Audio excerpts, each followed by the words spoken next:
Yeah, chat. I just spent like 30 minutes streaming and watched the video, played some bonk and all that shit. I'm gonna just play some more games, by the way. And dude, I just kept being interrupted, man. So I spent streaming, right? But I accidentally pressed record, and I already was mad because I actually streamed the one day in the week that I stream. I get fucking interrupted like for 20 minutes straight. Like, this is some kind of fucking joke. I can't even watch videos anymore, man. I can't even do my shit. Like, it's such a fucking joke, man.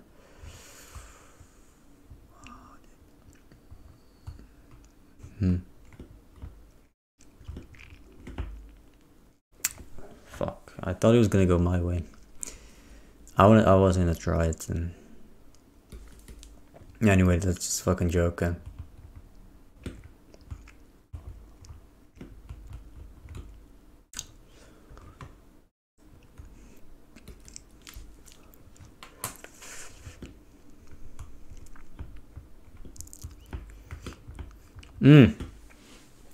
I didn't heavy because these people just never heavy. I think it's technically optimal because if I would have heavied and he wouldn't have heavied, I would have died, and then he would have died, but the game would have been over and I would have lost, right? And otherwise I would still have the shot to win. So that's actually just bad, you know.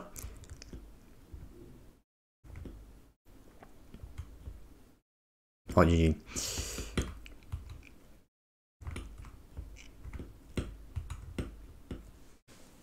Oh man. Didn't get a bounce off him, didn't it? If I got a bounce, I would have won.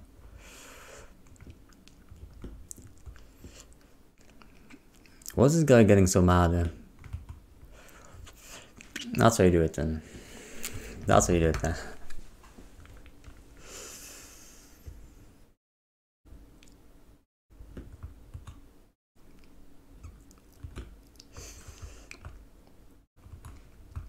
Oh man, GG. GG. It's a GG. I say GG. If you say GG, I say GG.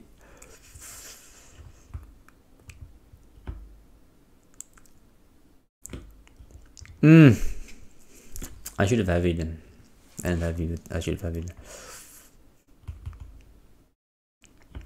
I'm dead. Alright. I think my chat is broken as well, and this is it. So, yeah, if you see me in the chat and you don't see me in the chat,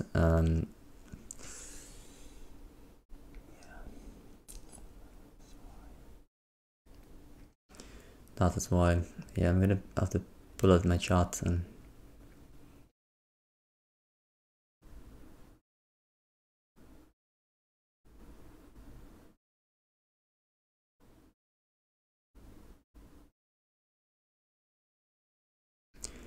Are you really on my dick and balls? Really?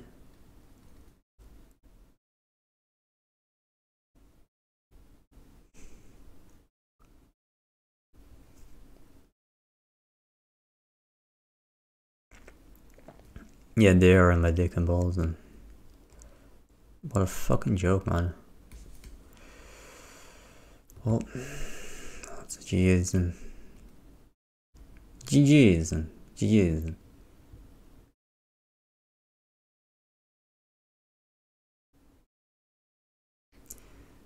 I think. Wait, they actually didn't kill me. What? They actually didn't kill me.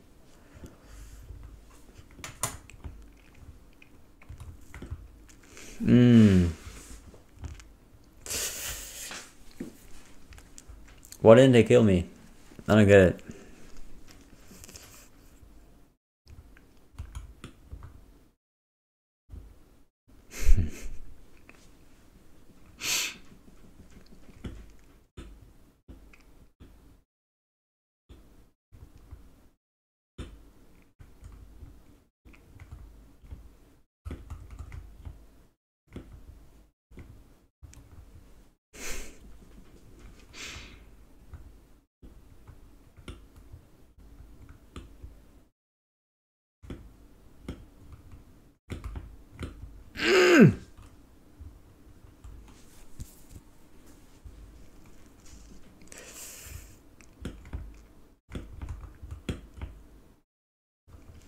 I keep not getting the corner jump.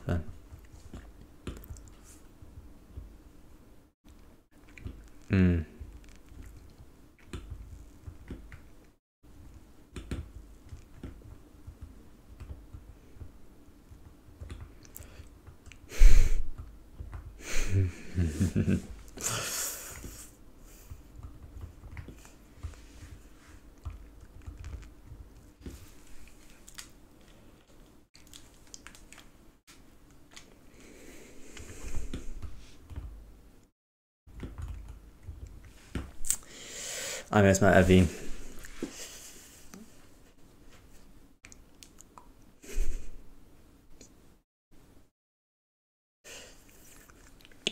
Good one, Joe. That's a good one.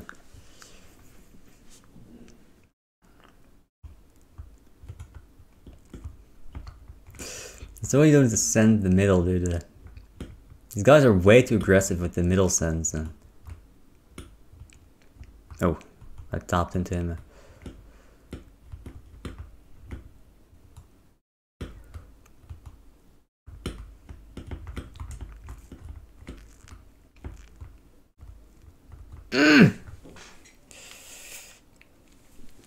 I want to get that goofy thing where you barely scrape that corner and you go into the one on the right or left and the outer ones, and you go into the middle and you just full send and send everyone to death.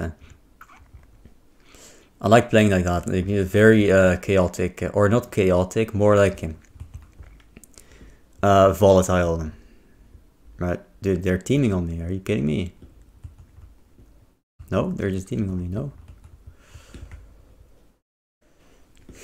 They were literally all on my ass and trying to push me in. I guess that's some kind of joke.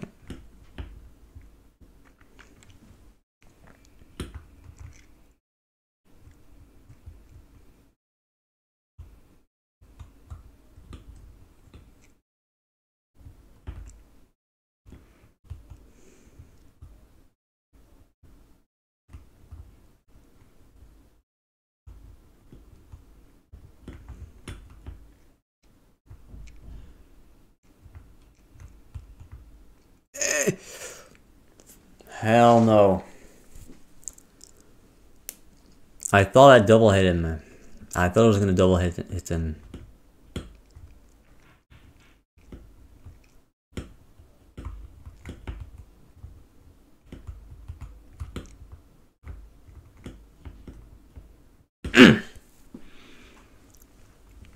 Man, I'm so good at this game. I'm just crazy good. I'm just crazy good at clapping noobs in it.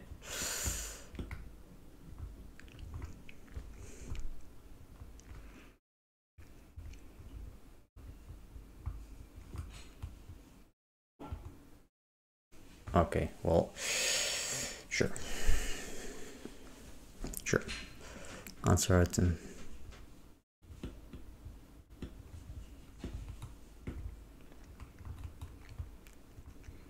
Dude, he's trying to push me so hard. Nice double tap.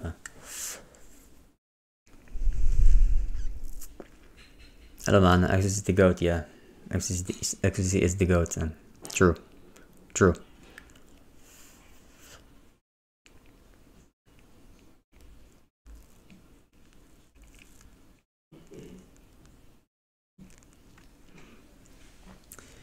Yeah, in the beginning of the stream I explained, I'm just really fucking pissed off right now, man. So I did it. It's not gonna be the most fun stream, man. Because I'm fucking pissed off, man. Because everything it's like it's like I live in a fucking controlled environment. Like I'm a social experiment. Like it's like the fucking Truman Show, but then instead of actually benefiting from it and having a happy life, it's just it's just utter misery, right? It's a fucking joke, man. And I make like stupid little mistake because of OBS putting the buttons, making the buttons the same color, right? Lovely.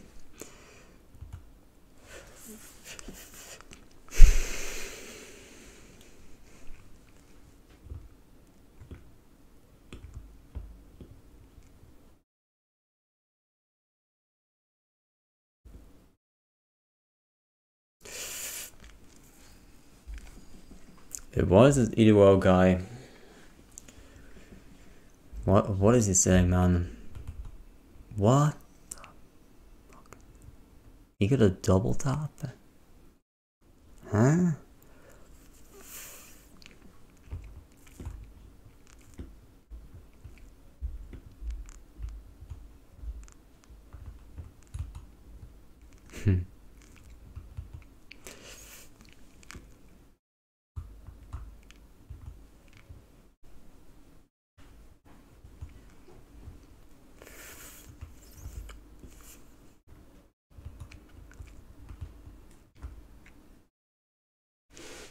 Close. And he just had a slightly better hit there, man. He's trying it though.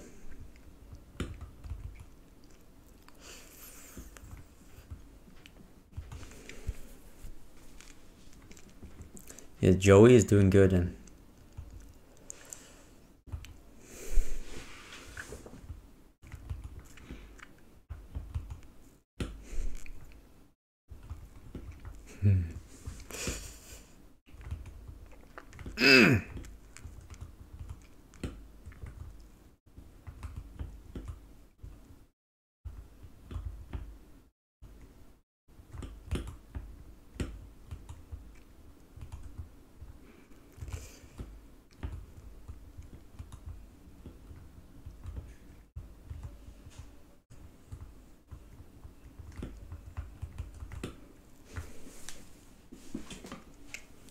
dude, the gameplay is just too clean. I'm just too good at ore farming noobs, and right, I'm just crazy good at that. And no.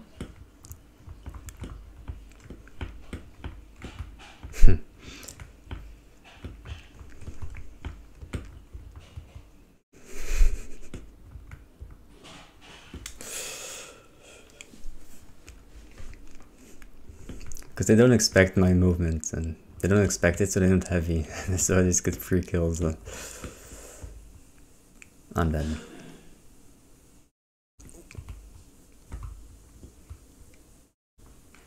I'm dead. Yeah, GG. Could have maybe done something, but it's too fucking late. And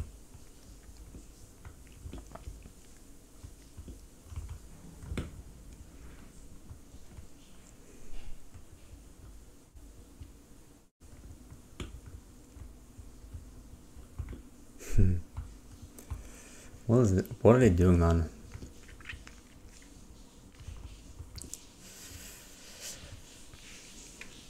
Oh, almost a triple kill. No, he's not gonna get in the swing anymore, dude. Yeah. Oh! Maybe, actually. Nah.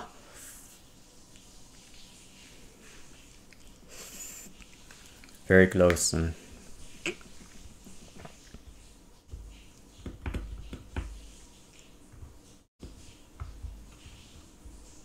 okay, that's kind of annoying. If I die one more time like that, I'm out. And I'm just gonna go watch the video then. I mean, I already watched a little bit of it, but it's just so annoying.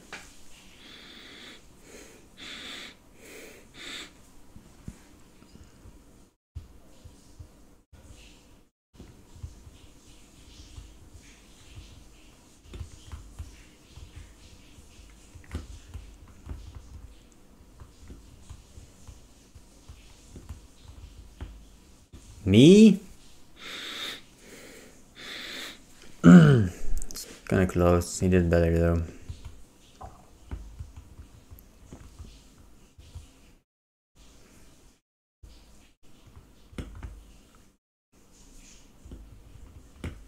Oh, hell no. Okay, one more time like that. Shit. I'm out.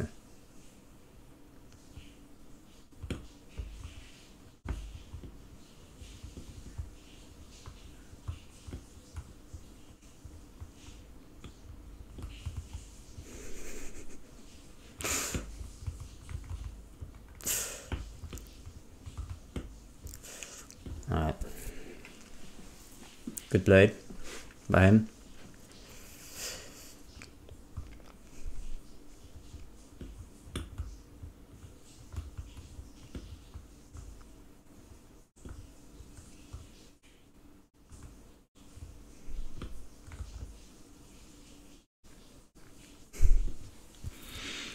I tried to get a jump in soil on it, but I like grazed the corner so I didn't get a jump in.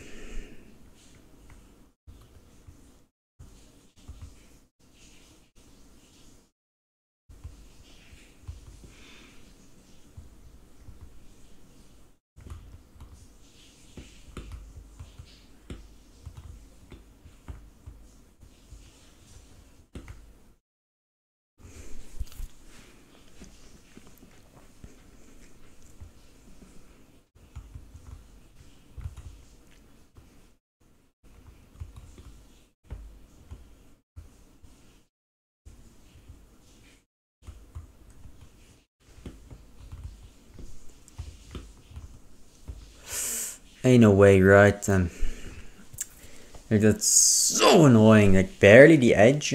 I thought for sure I had that angle, you know. I'm not sure how precise that is. And okay, GG's. It's kind of lucky, but sure.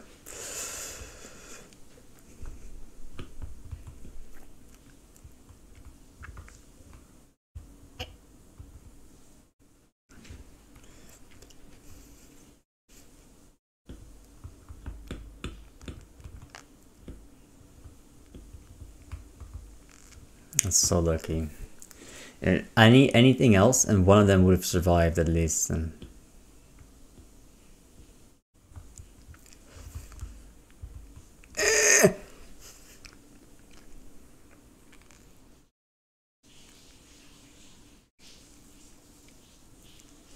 hello, man. How are you, man? W Prima. W Prima.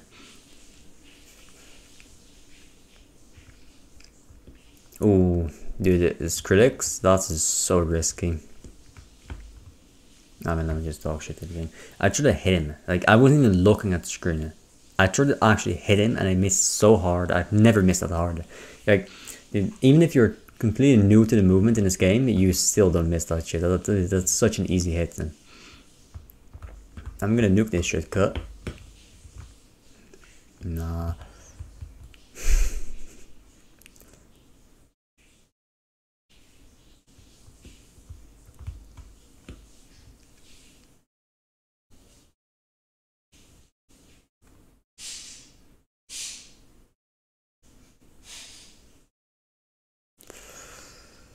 My women video. dude, this guy's crazy. This guy's actually crazy. Yeah, dude, I think you agree with me though, no? If you ever played a game like that, you know for a fact it's so fucking rigged. Right? If you've ever played a dice, like any luck-based game with a woman, it's just so rigged. Like the women build is just too OP when it comes to fucking lucky games, like gambling and shit. That's just so annoying. Right? You can't even play the game anymore. It's just rigged. It's too broken. They need to nerf that shit ASAP.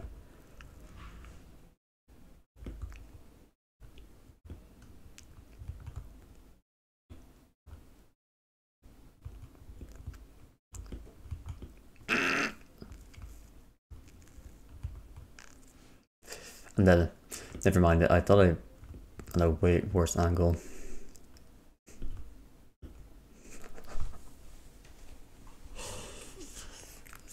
I mean, I haven't seen anything. These women just keep getting lucky anyway. They keep getting so fucking lucky.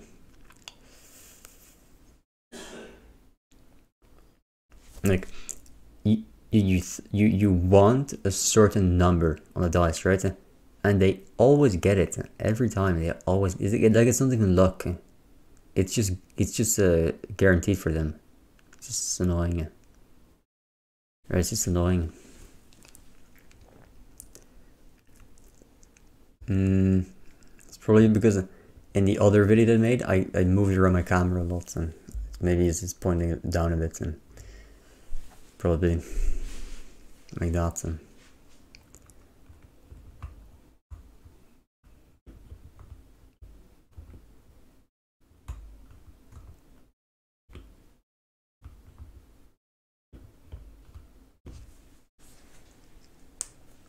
this is the same.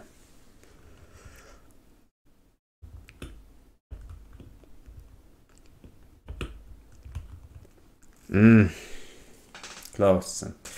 If I had slightly more height, I would have lived, maybe. Man, I'm so bad at these corner jumps nowadays, man.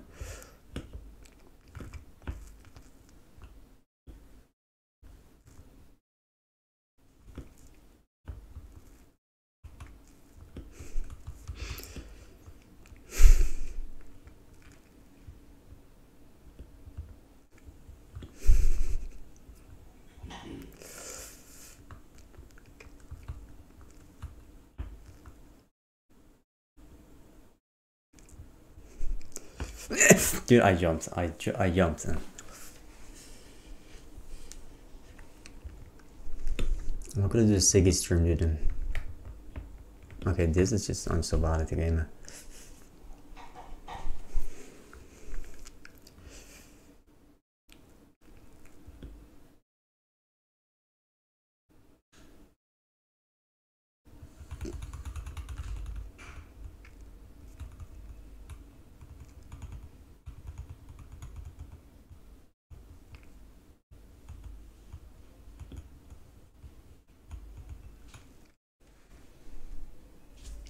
They didn't even do anything.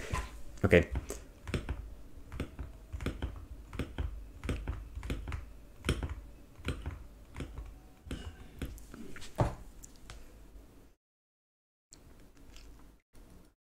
Everything is dude, everything is going bad. Also, that guy's in 4. He's like a 50. And only. And runs the major tournaments. Many of its decisions are voted on by over 100 national federations. And its leaders tend to be pretty shady guys. Really, man? Really? Ilyushin Ilyumzhinov was the president of a small Russian republic when he was elected FIDE president in 1995. He was eccentric, insisting that aliens once abducted him. I talked with them, yeah. I understand. And he was corrupt. Ilyumzhinov was linked to offshore firms that held the commercial rights to chess events, was suspected of rigging FIDE votes, and most importantly, Ilyumzhinov often acted in the interests of the Russian state. He favored selling sponsorships to Russian companies, like the state-owned oil company Gazprom, and while traveling the world for FIDE, he served as a sort of shadow Russian diplomat. He was making visits with some of country leaders that we look back on as well, let's say dubious. Hard to believe that he really only played a game of chess and they really only talked about chess there. His corruption and connection to Russia attracted a lot of criticism. The chess world deserves a much better choice than Kirzan. This guy's ultra chopped. The organization to Holy shit. for financial ruin. Basically, Where did his chin go? So at critical points, and of course, numerous Wait, cases. Kasparov! Chad, this guy's kind of the GOAT, no? No, it's the goat, yeah. Well, actually, he's the goat. The US sanctioned He's the Ilyumzhinov chess for goat. having business dealings with Syrian dictator Bashar al-Assad. And in 2018, after leading FIDE for 23 years, he Sure resigned. used to be. Not anymore. But since FIDE proved to be such a powerful tool for Russian soft power, Vladimir Putin pushed for a replacement, Arkady Dvorkovich. He was another Russian politician, but even closer to Putin. And in 2018, he was easily elected to be FIDE president. Even though many in FIDE didn't want a second Russian president, Dvorkovich was viewed as a major improvement. He was a down-to-earth He's kind of like a peanut and he had some very good ideas. One of the things he announced when he was a candidate is that he wanted to introduce term limits. Dvorkovich also increased FIDE's budget substantially, but he also continued to keep FIDE close to the Russian state. A 2024 investigation found that up to half of FIDE's tournament budget comes from companies in or connected to Russia. And he had many Russians serve in key positions in FIDE. But despite all these Russians leading chess, Russians weren't winning chess like they used just to. win the event then. Technology was killing their advantage. Chess was one of the first games. At the end of the day, when you're on the board and you move the fucking wood pieces or whatever, nobody can move the piece for you. You can still show up to the event and win. Who gives a fuck who owns it? We taught you show up to the computers to event, play you as push the early wood as the 1950s. on the board, By the win the game. 1990s, so-called chess engines were defeating grandmasters, even Russian grandmasters. Gary is not.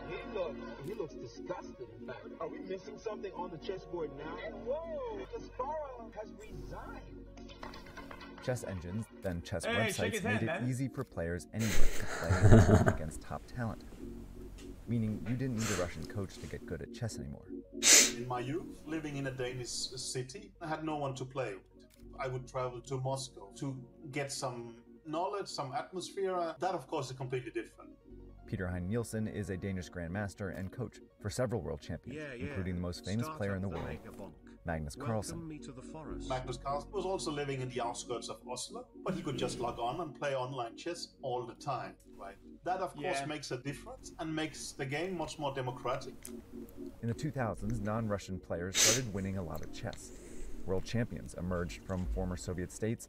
I feel like when there's nothing better to do, okay, these things, like, you get a high number of a pool of players that play those games. You know what I'm saying? It's whatever. But also India, Norway, You know what I'm saying, though, right? and China. In women's chess, China built a dynasty. And almost every chess Olympiad after 2002 was won by a non-Russian country. Russia was still producing great chess players, but the internet let other countries produce great players too. Now China has been quite successful on the elite level, but India is perhaps taking over. There are so many Indian kids who cares about chess. They have now building a coaching tradition, but it's just an incredibly popular sport. I think this is interesting. Do not dream. Isn't Russia's fault. Yeah, this is a lot that's interesting. Like Russia's decline of grandmasters is all the fact that more countries are pushing chess and it's more available. This is a cause of globalization. But what happened next was xQcl, do you think he'll do some more Megabonk run? Russia's invasion of Ukraine has killed tens of thousands of Ukrainians and possibly 1 million Russians. Pretty much every sport has banned or punished Russian teams, and chess is no different.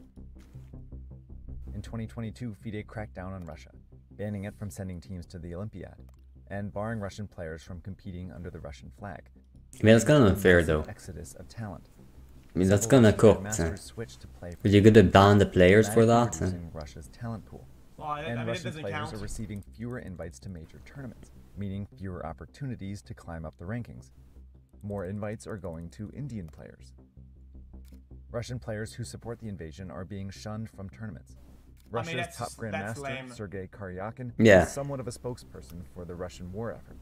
Right, I think what we need to do is we need to let the chess speak for itself. Right. Of something. Yo, dude, if maybe just let the chess speak for itself. I don't give a fuck. Wants to be part of an event, he's a chess player. Yo, who cares what their country is fucking doing? Whatever. He's just a person. He's spawned there. What is his fault? Some guy's born in Russia and he becomes a great player and he becomes an elite and all of his life, his work. I mean, what do you mean he supports it? Now, dude. There's a difference between supporting it and that doesn't feel fair at all. you're screaming about it on a chess tournament. If it doesn't interfere with the atmosphere in the tournament, and you just act normally how you're supposed to in a chess tournament, what difference does it make? It doesn't. All these guys, they don't care because the only thing on their mind all day is fucking chess. It's the only thing they think about. They don't give a fuck about the Ukraine shit. The war in Ukraine is preventing and the ones that do are shit at chess, right? So just let the chess speak for itself. Right in the middle. It's clear the Russian government is pressuring Dvorkovich to maintain Russia's influence in FIDE. After the invasion, Dvorkovich said his thoughts were with Ukrainian civilians, but then backpedaled by saying the war is a campaign against fascism. In 2024, the Russian Chess Federation annexed some Ukrainian chess clubs. FIDE decided to suspend it, then reversed its decision. And major FIDE sponsors are still companies like Freedom Holding Corp, a Kazakhstan-based bank linked to Russia. Dvorkovich scrapped the term limits he promised, paving the way to stay in power longer. Like every grandmaster, Peter Hein Nielsen is looking for the strategy behind it all. he's trying to kick the can down the road and try to balance it. They allowed, I think, youth teams back in team competitions, and now the most recent decision is that female teams can come back, but not in the open section. It's a typical Kremlin strategy. Perhaps time will solve the problems. But Dvorkovich is also being pressured by the rest of the chess world. Many players are opposed to letting Russian players in major tournaments. I would say at least... Go back. Say what? Solve the problems. But Dvorkovich is also being I mean, who cares about the pressured by players? rest of the They're just chess world. crying because they're Players are scared of opposed to letting losing. Russian players These in major noobs. tournaments. I think that's I lame. would say, at least in Gary's honor, I'm sure he would take the opportunity to advise against me stating... It's lame because the whole basis of this is that it's competitive, and you want the best to play, you want the best to win the game. It holds every player back to rob them of a chance of playing against the best player if the best player is from a certain region. It's limiting, it's bottlenecking, it's lame. It's lame. War this. I don't give a fuck. This is pushing wood on wood board. Okay, this is pieces of wood that's True, so true. Fucking wood board. Push wood. It's so fucking true. Is the thing else? What about this fucking? I don't give a this war shit. And despite leading FIDE, Dvorkovich hasn't lifted any of the major punishments on Russia. But what does a divided, embattled FIDE mean for chess? You spawned there. You don't get to push wood on our board. Come on, bro. The sport is booming.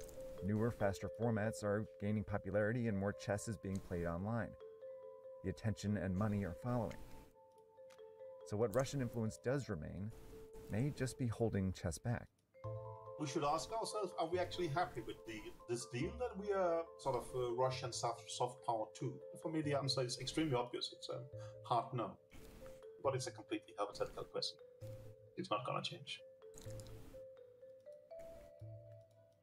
Alright, thanks for watching. That's our 33rd episode. If you're new here and you haven't subscribed to Search... Nah, I'm good, man. Is this your take? What are we talking about? What? Dude. Also, there's a surprising lack of cop slop recently. It's kind of annoying. It's just annoying. I would assume that back in the days, not every German was a fucking Nazi, dumbass fuck. So if they wanted to play in the Olympics, people should have been able to play in the Olympics. What the fuck is wrong with you? Some random guy, because his government is doing some shit. He's like, oh, you can't compete in fucking skiing because your leadership is doing this, dumb fuck. That's just so lame. Yeah, that's lame.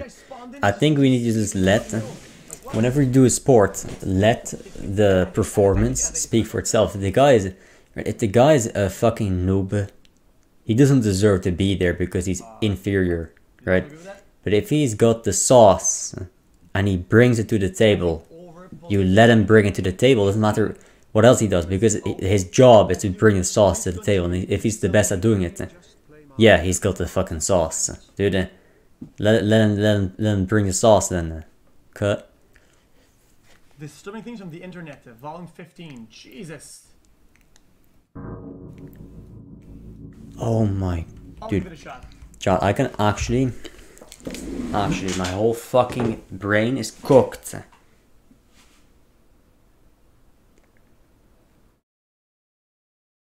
Hold on, I'm gonna take a 2-minute break. I'm gonna get some water and go for a full reset because I'm actually gonna fucking collapse.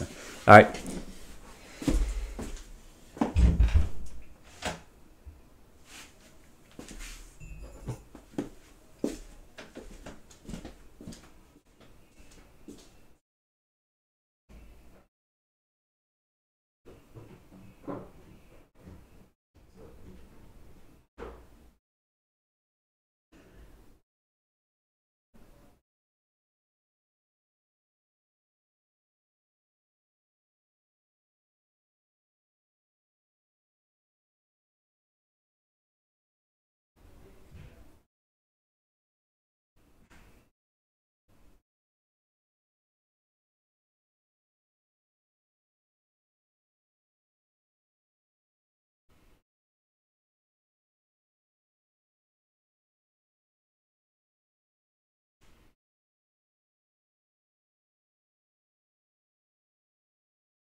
Just do you like these type of videos? And these I didn't move my camera, did I? Oh man, I'm such a dumb dude. Everything is going wrong today. Oh man. Oh, okay, dude. Anyway, chat. Oh man.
Okay. Okay. I literally fixed everything, right? I just now, in 5 minutes, I fixed everything that people fuck up for weeks. For weeks. It takes weeks for this, right? It takes weeks for fucking not even two hours. 2 hours, right? And I fixed everything. So it's time to lock the fuck in because I don't even get 2 fucking hours. Yo, I might be the most hard-working person ever. I work so hard. The fucking engineers and doctors got nothing on me. These lazy bums with their fucking bicycles that I have. Dude, also, I just want to say this right now. E-bikes, you know, bicycles that have batteries in them fucking suck ass. They suck ass, right? You know why? Of the main things you can have for transportation, right? Just transportation. Not just, I know you can be cool with a bicycle and go fast, sure. But just general transportation. You have cars. You have motorcycles and bicycles, right? Let's count why it's good. Cars, you sit inside your car so you're safe from the weather. You can take some shit with you. Bikes actually kind of suck. They kind of just, the motorbikes kind of suck. They're just cool. They're cool. E-bikes aren't cool, right?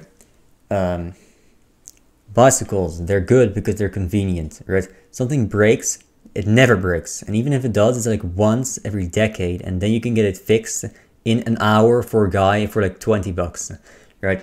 These things last forever. You never have to maintain them. Never. Like, I don't know, if you have to maintain them, you only have to maintain them if you're like a professional or like a crazy person who's doing stunts and shit. But you never have to maintain these things, right? If you put a battery in it, you go almost the same speed, or you go so fast you have to get a license for it, and at that point just get a fucking car or a motorbike, dude. They're expensive as shit. You have to change batteries. Like, who wants to ride a bike and then have to plug in their fucking battery, dude? Dude, e-bikes just suck. I've never been on one, never rode one, but I already know they suck ass. They're awful. I mean the ones you have to pedal, dude. Not e-bikes as in electric motorcycles, not those ones. E-bikes that have a battery on the thing and an electric assist. That sucks balls, dude. It sucks balls. Shadyside, Ohio, devastated by a flash flood. Death, injuries, many missing. We have 2 tales of terror and death to tell you tonight from 2 different parts of the world. Authorities in Stockton are on the lookout for an arsonist who set 3 separate fires this morning. Inside, small pine boxes containing 45-inch steel caskets to be placed in cement crypts. What?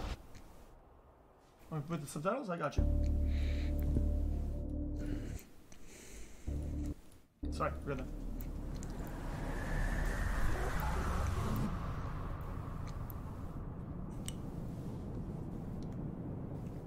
Oh, C does that? The World Wide Web. Skylanders.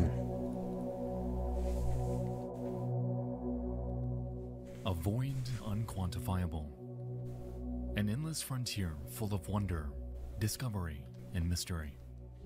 From 3D games engrossed in urban legends to some of the most disturbing archival insights into the human mind, the internet has it all. You just have to hey, out a bit. Dude, I have the GIMP. I have GIMP. That one's kinda massive, dude. I have that. To find its dark side. You know what it is? It's basically Photoshop, YouTube, but you have to do calculus to use it. It was titled Moss B46 PGH, and it served as a hub for home videos uploaded by a man named George Sadini. He hasn't uploaded in a while, but we'll get to why later. What we need to know now is that this man lived a seemingly simple life, sharing videos of him talking to the camera and giving his viewers an inside look into his home. It is, by every measure, a product of early YouTube, a reminder of an era in which content was much simpler and innocuous True. than it is today. While at a cursory glance, nothing about George's content seems all that strange. It's when we really begin to dissect what exactly it is that he says and alludes to, where things become a bit weird. Take a look. Is an 07 Ultima. Classic. That's the classic car right I there. paid $79,000 for this in 1996. That's considered a lot, believe it or not. Okay, we're approaching the door. Back rooms, and dude, it's the classic early 2000s backroom shit. Oh, someone left it unlocked. That's not good. Inside, okay. Here's my big screen TV. Big. 32-inch. Only. Computer. Let me pan out a little bit. First off, you may be noticing a pattern here.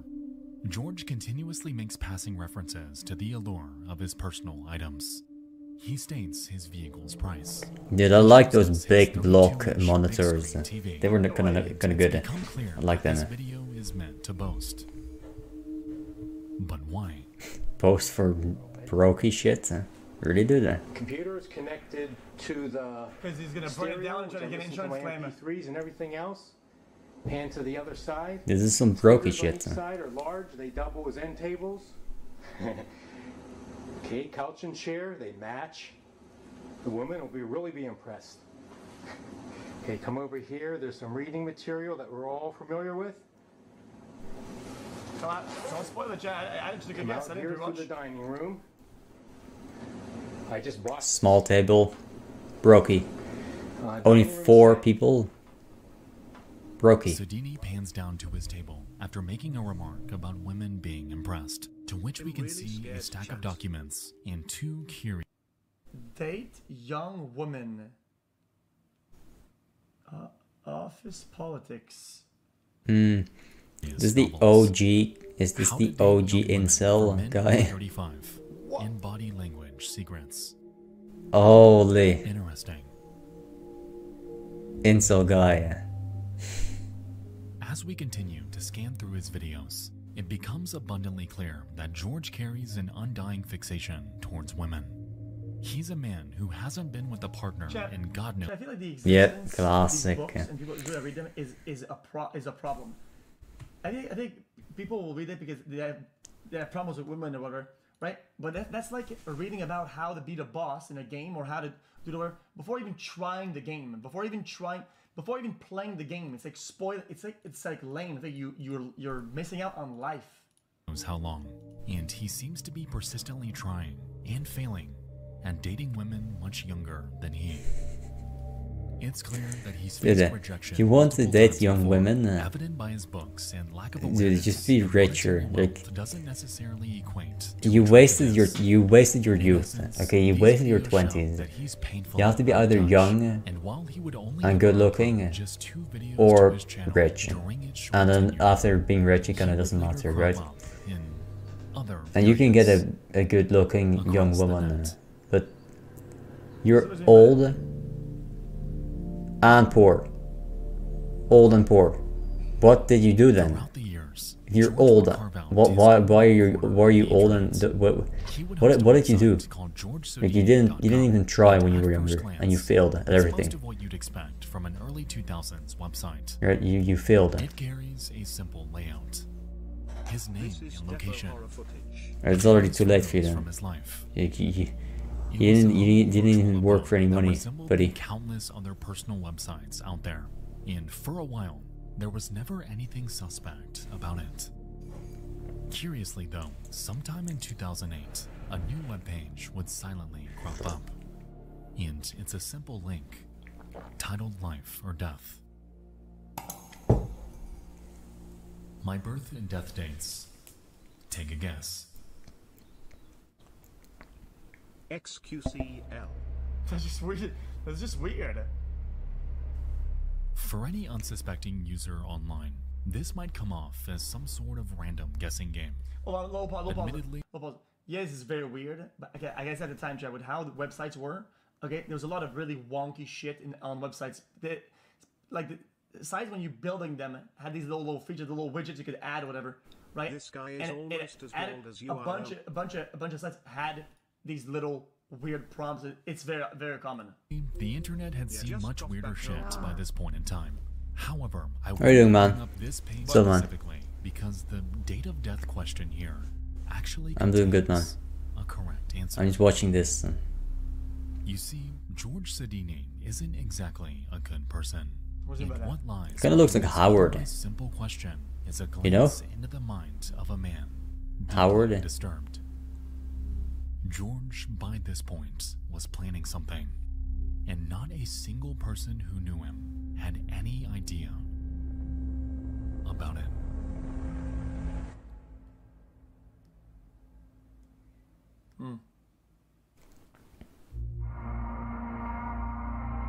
Classic Nexpo intro music.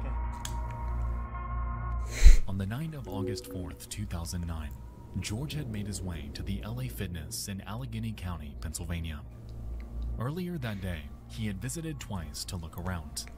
Yet this time, he had something with him. He entered the gym with a duffel bag at 7:56 p.m. and after checking in, he made his way to the gym studio that was in the midst of kicking off their nightly aerobics class. Thereafter, he walked in, cut the lights, grabbed two 9mm pistols, and fired 36 shots into the crowd. It's like some ultra woman hater or something, or what? Classic incel. It's just typical incel behavior. Yeah, but, Scene was a right. complete nightmare. This is. Screams It's echoed. not all of them, but Victims it's always began to them, flee in a frenzy. and it's all of them as well. Right? It's all of them. Ever expects this. Amidst the chaos, Sedini grabs a .45 caliber revolver from his bag, and during the next few seconds, he holds it to his head and takes his own life. Typical incel. Classic bitch made Andy. Police left the scene here at the LA Fitness in Collier Township, just outside of Pittsburgh, Pennsylvania, in the early morning hours today. They have been investigating a shooting that took place shortly after 8 o'clock on Tuesday. They say a man walked into an aerobics classroom where more than 20 people were taking a class and opened fire. That night, 3 women had died and 9 others were injured in what can only be described as one of the most disturbing and heartless acts of violence that I have ever read about. Young adults, mothers, and fathers were all there just to get a workout, to make themselves happier and more physically fit. Yet it was all shattered by an intensely depraved man. Like we touched on, all of He this looks was premeditated 20 years older. it happened, and the date of the tragedy, August 4th of 2009, would, as you'd expect, unlock an entirely new and secret layer of Sedini's website. Why do this to young girls? Just read below. Moving into Christmas again. No girlfriend since 1983. Last Christmas with Pam was in 1983. Who knows why? I'm not too ugly or too weird. No sex since July of 1990 either. Over 18 years ago. For months, George objectified and chronicled his struggles with women. He expressed a growing frustration with how he couldn't get them to like him. He documents his pent-up rage and hatred towards those that could find love. And he even mulls over his so-called exit plan. Yeah, but what about managing expectations though, and then maybe Yeah, thing is, Chad, this guy fits into my video. I made a video on this. Get bitches all the time. Sometimes Well, not only does it, but all of it. Little buddy was right. You need to way too high. look at your ideal and your curve, buddy. Monday and tomorrow Right, to your practice response my curve. routine and make sure This guy's response curve is absolutely cooked. It's fucking cooked, dude. That's why he's like this, because his response curve is cooked. It's absolutely What cooked. if you went to that gym and instead worked out a couple times. I mean, hold on, I'm just spitballing here. Maybe if he got a job Before I can be successful. and he fixed his temper and his demeanor, Total effort he would have maybe gotten something. Right, because you're not particularly good looking, so you don't get a W right at the bat, and you're poor. In January, I chickened out. And then even if you do get lucky, right, you find someone, you're only in it for the sex, clearly. It's the only thing you care about. And you're completely insufferable to be around. So no woman wants you. No one wants you. No one likes you. Of course not. You only care about fucking sex, and you're completely insufferable. Right, that's just, no one wants you, didn't it? No one wants you, man. On that fateful night, the lives of Heidi Overmeyer, Elizabeth Gannon, and Jody Billingsley were needlessly ripped from them, forever shattering their families' lives in one of the worst acts imaginable. It's horrifying to think that something as simple as a workout can turn into a situation so deadly, and I cannot even fathom the panic that unfolded thereafter. George Sudini was a man who carried unbridled hatred and jealousy, and looking into his website and YouTube channel gives us an eerie glance into his life. I truly hope that today... He looks like a normal, average guy for his age, though, no? Like the victim's family. I don't know how old he is. If he's 30 plus, maybe. If he's 20, hell no. He's fucking old as shit. Never again will this monster walk the earth, though, and I hope that at the very least, grants them a sliver of solace.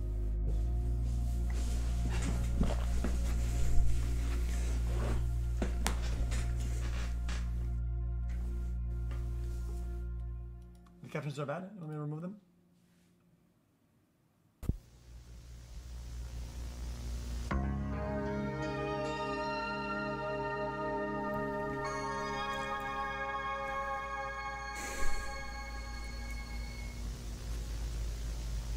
Alright guys, before we continue, I'd like to talk about tonight's video sponsor, Incoming. No! Yo, the voice guy is on my screen. It's crazy. Thank you, dude. Thank you, Nexpo, for fucking ruining it. Do happen all over the world, but here in the United States, we can greatly reduce fatalities by being prepared, and that can start with understanding earthquakes themselves.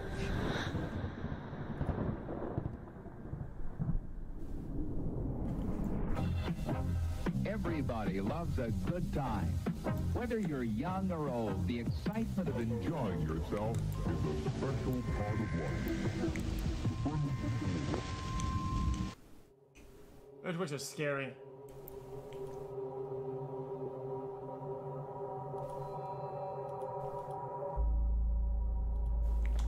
You just feel it's like the most hopeless, or a helpless feeling you can have. The Oakland A's are visiting the San Francisco Giants for Game 3 of the World Series, and the crowd is, understandably, fired up. At the helm of the ABC Sports broadcast that day are sports commentators Al Michaels and Tim McCarver, Moneyball. And the pair open the day by going through stats and predictions for the upcoming game. For the entire opening sequence, everything seemed to be business as usual. Billy Bean. That is, until they're met with an unexpected surprise. So the Oakland A's take. I'll tell you what, we're having an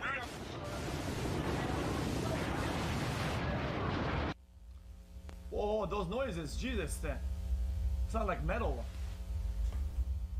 At this moment, a magnitude 6.9 earthquake tears through San Francisco, causing this broadcast to go off air and sending millions into panic. A 5.0 is like you basically feel nothing, right? A 5.0 is completely harmless, no? But then above 7, it gets really bad, I think. So it's kinda bad. It's not that bad, but pretty bad. Like above 8 is a catastrophe. 7 to 8 is very dangerous. And then between 5 and 7 is it's like something can happen, but if you take proper precautions, it's not that big of a deal. Like a bunch of damage, but probably not death. It was evoked by the Pacific Plate pushing vertically up and northwestward for a length of 6 entire feet at the epicenter. And while on paper it doesn't sound like a massive number, the damage it left behind spanned in the range of billions. 6 feet sounds pretty crazy though. The Nimitz Freeway encountered a total collapse. The San Francisco Bay Bridge split before drivers' eyes, and shopping malls and housing complexes crumbled to ruin. What the? We have an unofficial word, or it perhaps is official now. 7 people, we know 7 people have died in this crash, including the one, or in this quake rather, including the one when an old building south of Market collapsed on people in automobiles. And there is one other death too, perhaps one on the Bay Bridge when that section of it collapsed. But here trying to get people out of their homes, some injuries, perhaps just panic as well. And this is awful. If it indeed is the big one that we've heard so much about, and people trying to do whatever they can to stop the fire, but part of the problem, obviously, is gas. On the Nimitz Freeway, there once stood a section of road called the Cypress Street Viaduct. It was a multi-level concourse, and when it was built, over 160,000 vehicles reportedly passed over it every single day. Because of this section of highway resulted in the most severe casualties in the entire city.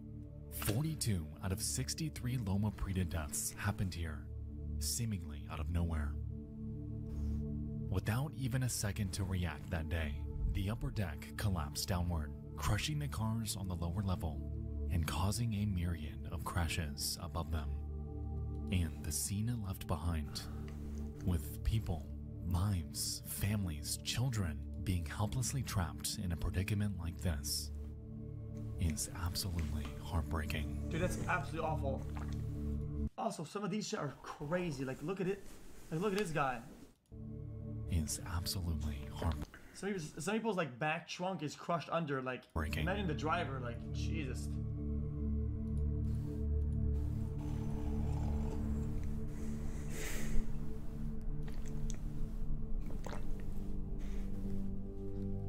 Yeah, 6.9 can be bad. It's like mass destruction. It can be bad if your infrastructure is dog shit, like in the US. But but above 7 is like deadly, very deadly. A tsunami, 3,757 injuries and 63 deaths were caused by this sudden catastrophe. And the most haunting part is that number, paradoxically, would have been so much higher were the World Series not happening. Reportedly, rush hour stadiums are pretty safe. Since thousands left work early to watch the game at home.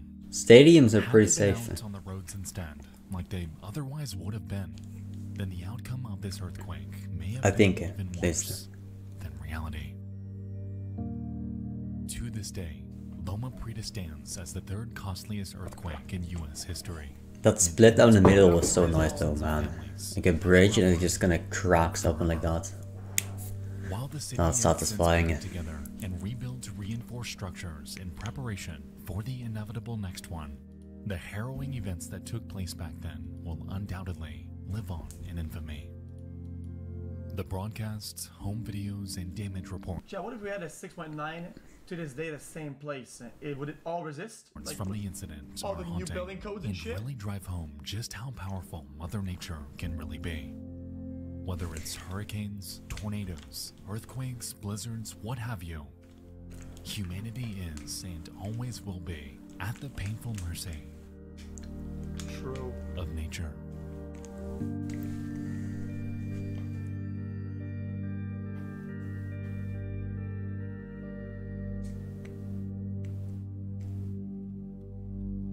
Chat, imagine that's 6.9. There's other countries they get like fucking like what, like 9s or something, like 8s or some shit. No. That's like fucking dank. Are there people in your life that exemplify Like the Asia. essence of courage to you? What about for fearful children who just need an extra push? Yeah, don't be afraid. It's gonna be okay. I think it's great.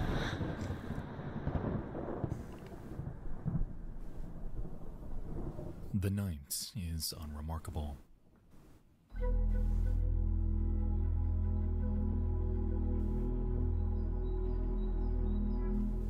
Jacob and Sarah Henderson have just put down their 5- and 7-year-old daughters to bed.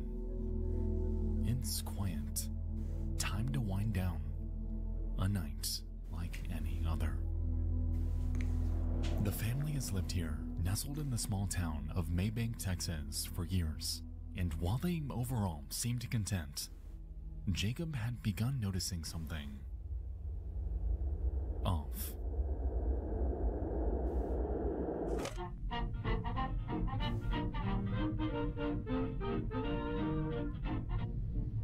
A tornado? Sarah, for the past 2 weeks, has been having strange episodes. She seems to be scared of something, like someone stalking her, and it's only getting worse. Out of nowhere, Sarah breaks the silence of this otherwise ordinary night, again freaking out about something inexplicable. And so, worried for his wife and hopeful that the two can get some help, Jacob dials 911, seemingly at his wit's end.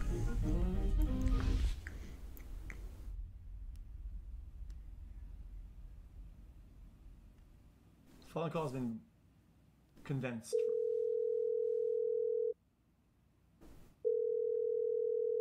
EMS, this is Patricia. Yes, ma'am. I was wondering if I could get somebody to come out here and check my wife out. Okay, tell me exactly what's going on. My wife, she's like, I don't know, something's going on with her. Okay. Can you describe what's going on? The symptoms? Like she's freaking out like somebody's out to get her. Okay, give us just one moment. But she won't listen to me. You won't talk to me. Don't hang up. Stay on the line with me, okay? So, I'm good. I'm good. no, you're not. Yes, I'm okay. You're not good. Okay, are you with the patient now? Yes, ma'am. Okay, how old is the patient? 29. Is she awake? Okay, I promise. Yes, ma'am. Is she breathing? Yes, ma'am. She's saying she's alright now. She's saying she's fine now. Okay, we can still have them come out and check her out, okay? Okay, does she have a weapon? No, ma'am. Where is she right now? Right here in front of me. I'm sending the paramedics to help you now. Stay on the line. I'll tell you exactly what to do next. If it's safe to do so, observe her continuously. If it's safe to do so, protect her from herself. Okay. Okay, give me just a moment. Okay, well, like I said, she said she's fine now. Okay, well, they're still on their way, and they can check her out when they get there, okay? Okay. All right, thank you.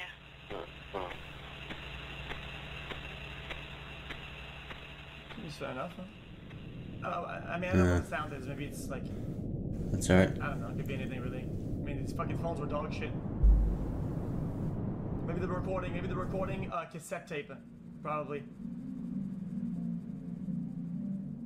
As we could hear, Sarah had a sudden change in demeanor. Whatever strange behavior she was exhibiting before this call had vanished. She was fine. Thousand what life call there is, dude. This whole fiasco was nothing but a big misunderstanding. Everything is fine.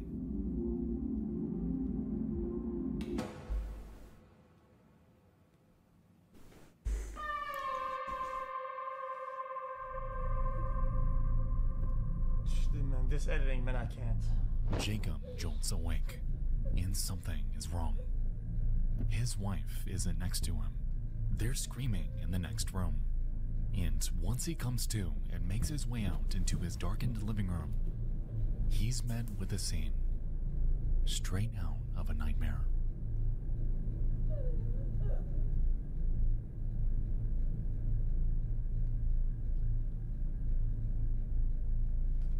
Oh, I'm not gonna skip.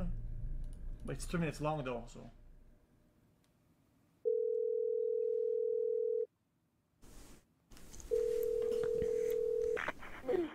Henderson County 911. Yes. My wife just shot her kid. Okay, is this Jacob? Yes. Okay, what is your wife's name? She's trying to commit that now. She's trying to choke herself. Why do you keep grabbing your neck? What is her name, sir? Sarah Henderson. Sarah Henderson? Yes, ma'am. Okay. All right, and how old are the children? 7 and 5.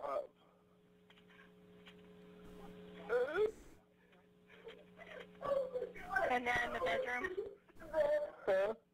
Are they in the bedroom, sir? No, they're in the living room. They're in the living room and they're not breathing? No. Were you home when she did this, or did you just get home? I was asleep. You were asleep? Yes. And you have the weapon now, sir? Yes, ma'am, I got it. Okay. God forgive me, please. Are there any other weapons in the house? Yes. Okay. Does she have access to them, or are you keeping her from doing that? No, I'm trying to.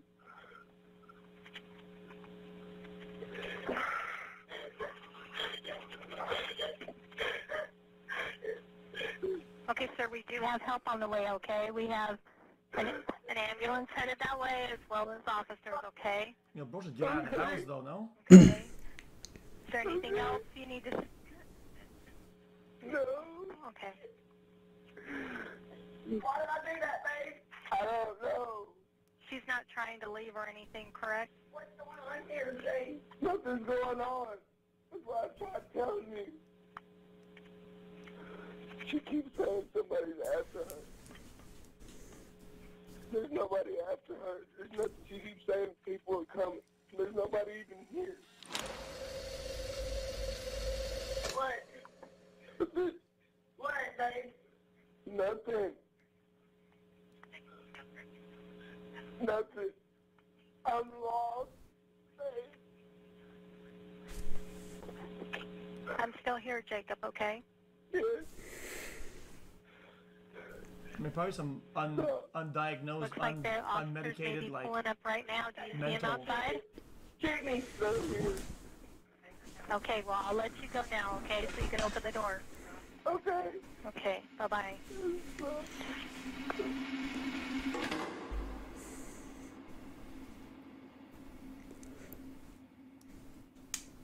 A shocking case, a mother in jail right now, accused of killing her 2 young daughters. One little girl was 7, the other just 5. The shooting happened this morning 62 miles southeast of Dallas, outside the town of Payne Springs. Rebecca Lopez is there with details. That night, Sarah Henderson had taken the lives of her 2 daughters, Kaylee and Kinley, and throughout this call, we can hear her stating things that make no sense at all. She asks her husband why she didn't. She inquires on what's happening. It seems at first that she had no idea what exactly she had just done. Following this call, Sarah Henderson was arrested and charged at the Henderson County Jail with capital murder after confessing to the crime. Because of her erratic behavior, she was placed on suicide watch. However, during her interrogation, she admitted something that gave authorities pause. It's unclear if she ever truly thought that someone was out to get her that night, because as it turned out, she admitted to having premeditated the entire thing. For 2 whole weeks, Sarah had planned to take the lives of her children. Children who were oblivious, who were going to school, playing outside, who had no idea that their lives would end on that fateful night.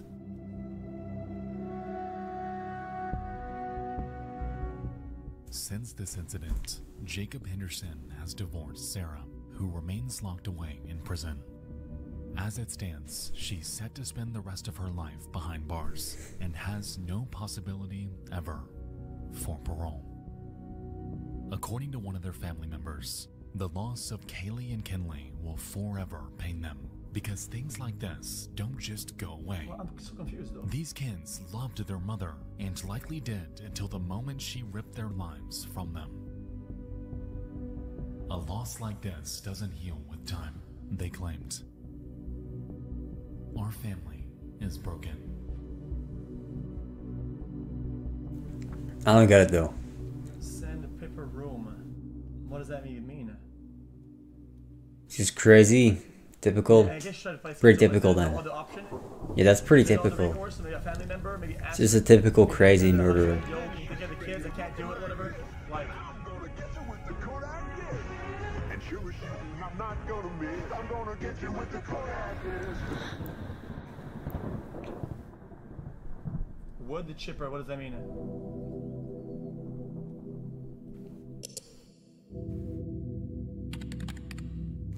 Reddit.com. Where millions congregate. God, Reddit sucks nowadays. You can't. If you don't have an account, you can't even read anything. You can't even access the site. It's so bad. Things you can just barely remember. And even a place to investigate. And life. On the evening of December 9th, 2024, a post would grace the RBI2 subreddit. It comes from a superheat ran 2, and it has a simple Reddit story. Bureau of Investigation 2. Terrifying film found at a thrift store. I found this film photo at my thrift store inside of an old Kodak carousel box.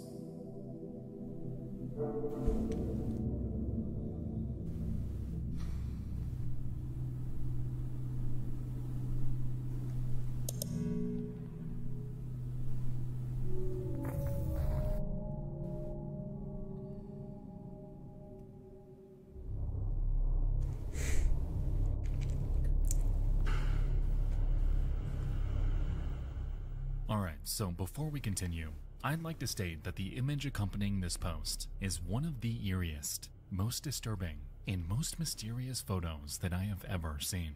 You just show it, It's man. something that gave me pause the first time I saw it.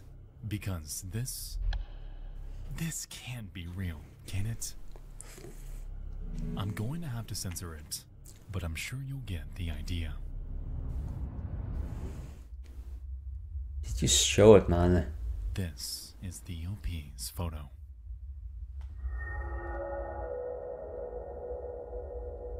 I don't know, a bed with a shit on the side.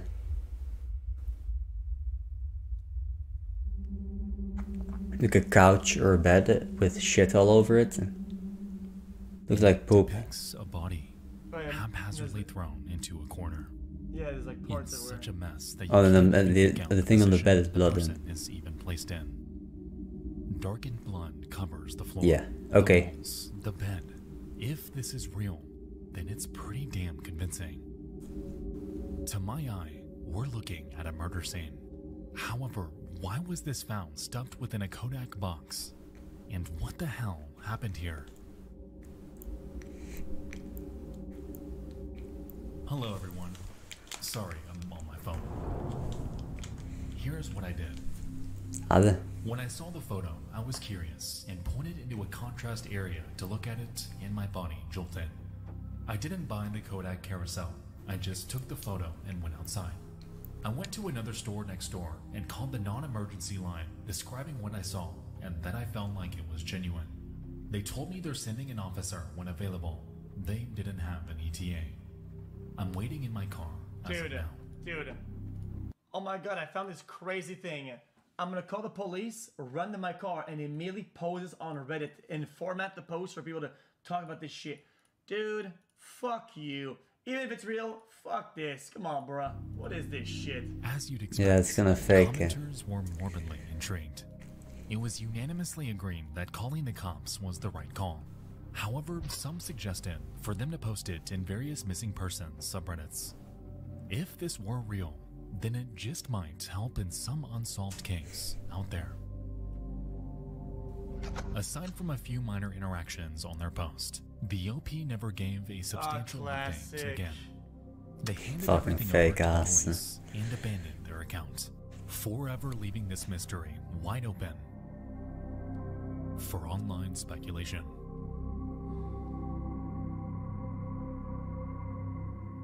Really? You're just gonna include this shit in the video?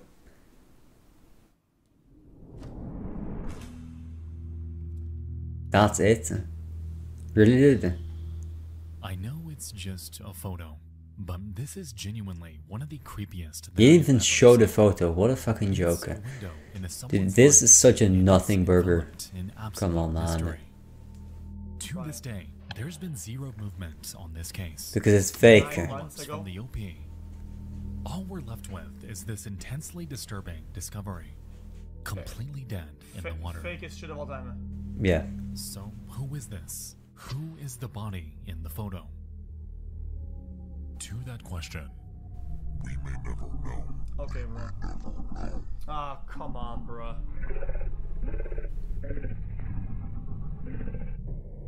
What was it? What, man, why is there audio of a like a breathing devil dog? What? I don't get it. On a Reddit like troll post.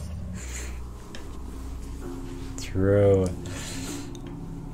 He should have just skipped that. Or just waste my fucking time. Waste my time even more, dude. Come on, man.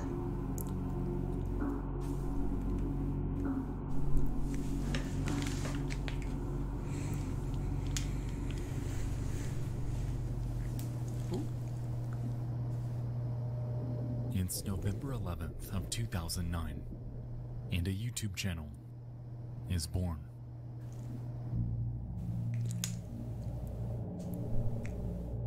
Brooding? It belonged to a 19-year-old man named Nick Stoutenberger, and it had a simple premise. Nick would upload a handful of seemingly random videos, a room tour, random skits, vlogs from his daily life. There I go, bolting off to answer the phone. Really bad with action poses, as you can tell. Maybe I should have put some action lines like whoosh, whoosh, whoosh, but... Or some arms, buddy. Interestingly, Nick was an eccentric character. Neckbeard. He constantly went on record about how poor his living conditions were, much to his own doing. He would never brush his teeth. Ew! He would never shower. He hated his parents, and everything about his life seemed entirely parasitical. Morris. What? Alright, I'm trying to film the cat. Morris. Throughout his videos, we would learn that Nick had a half-sister named Amber, someone who he'd play games and have stick fights with. And while it's a bit strange for someone his age to be having stick fights, it would pale in comparison to his online activity Not before true, not and true, after not true. this blip in his life.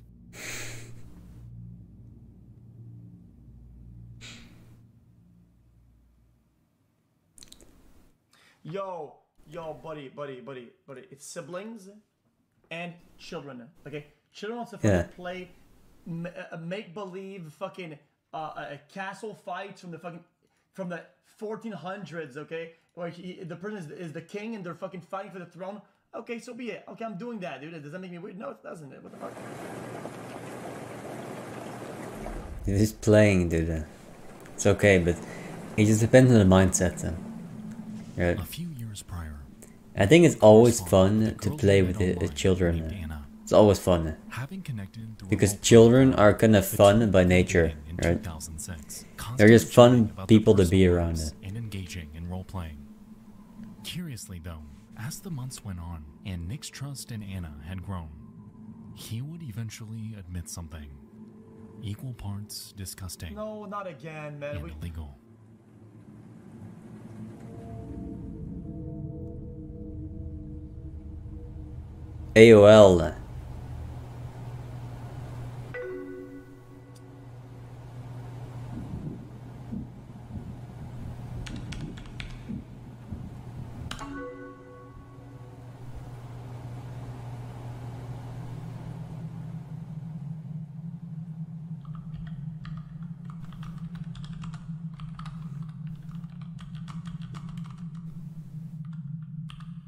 Oh god, again. I knew it. It's been every week at this point, man. Every time, every single time, dude. I just want to watch fun, creepy videos. I want to watch fun cop stop videos. Not this shit every time. It's every fucking time, dude. Extremely depraved interests and a self-admitted attraction to children. I can't show you every message here, but on this day, directly to Anna, he admitted to sexually assaulting his half-sister, Amber. Keep in mind that this was the same girl he had stick fights with. The same girl who he can be seen towering over in her birthday video. Nick Stautzenberger is a predator, and his victim was of course. directly under the same roof. Dude, just look at the guy, man. Just look at the guy.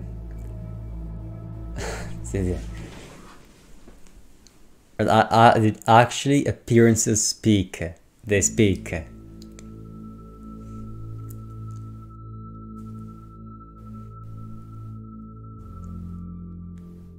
After this confession, word spread throughout Nick's circle fast. One by one, his girlfriend Anna and everyone acquainted with him would sever ties from him, and Anna would even hand this chat log to the police. Well done. Yet it would, frustratingly, lead nowhere. I mean, of course, you can't prove anything off of this. Tales of the Nick, he would chronicle this chapter of his life, along with just about every other thought that's popped into his mind for years. And on a multitude of his journal entries, we can spot him expressing disdain for being ostracized by everyone that knew him. Even so, none of this bothered him more than being cut off by the one person that mattered to him most. And that was Anna. Nick would, over the next few years, begin to mention Anna more and more. In fact, he grew an eerie obsession over her, penning post after post about how she's his wife, always holding out hope that the two would get back together, and even going forth to create a blog dedicated specifically to her. Entirely fed up and at her wit's end, Anna would disparage Nick on her own blog in April of 2009. Expressing how creepy it is that Nick is going to such intense lengths to dig up her personal information, and how he deserves to have been cut off by everyone online. Even so, Nick not once ever found anything wrong with his behavior. He found nothing wrong with his open attraction towards those that could never give consent. And he found absolutely nothing wrong with what he was doing to his little sister behind closed doors. Effectively, this little girl was trapped, and for a while, it seemed like no one could do a single thing about it. Is there no conclusion to the story? Is that it?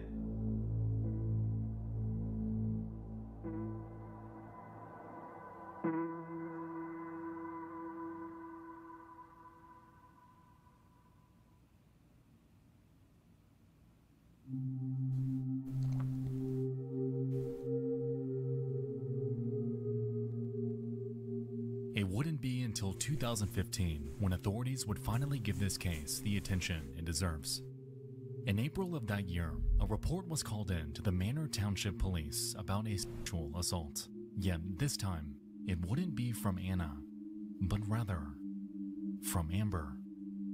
His half-sister, a girl victimized by Nick for nearly a decade, had silently gathered evidence against him. And on April 30th, Nick Stautzenberger would be arrested on Holy 3 counts of neckbeard. indecent assaults of a child and 1 count of involuntary deviant intercourse with the child. Reportedly, the situation inside their home was so bad that the assaults date back to when this girl was only 6 years old.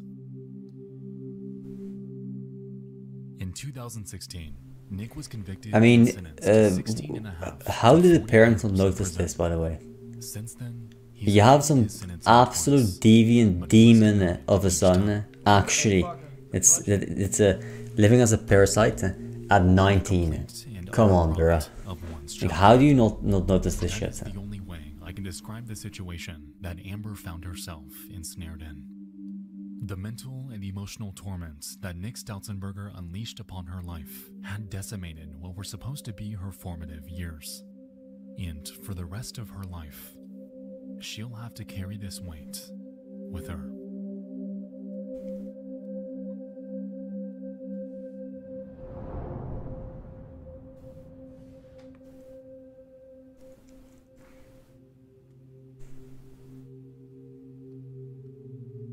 Bald.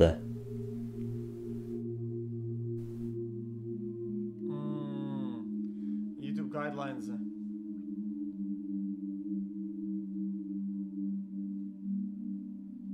Yeah, can you get off the screen now? Are we done? Yo, you're putting this weirdo and he's smirking at the camera, dude. He's just staying on the middle of the screen, man.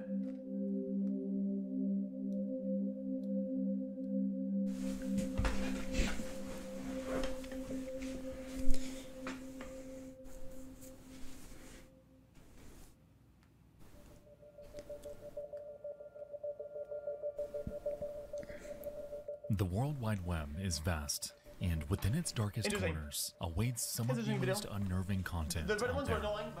Tonight, you and I dove into 5 more disturbing things from around the internet. I hope you all enjoyed this, and if you have any topic submissions, feel free to send them over to my new inbox at submit@nexpo.tv. Once again, that's submit@nexpo.tv. Thank you so much again for watching. I'll see you in the next one. I think I'm getting hacked. What the chat? What is that? Chat, what? The victim is placed naked in the metal room with a rough grit sandpaper conveyor belt floor. The floor is moving very slowly and never stops. The victim would have to walk constantly to avoid being scraped. The victim will tire and pass out, and the conveyor would pin him against the wall and start scraping his flesh. This will wake the victim up and keep him in agony until he bleeds out days later.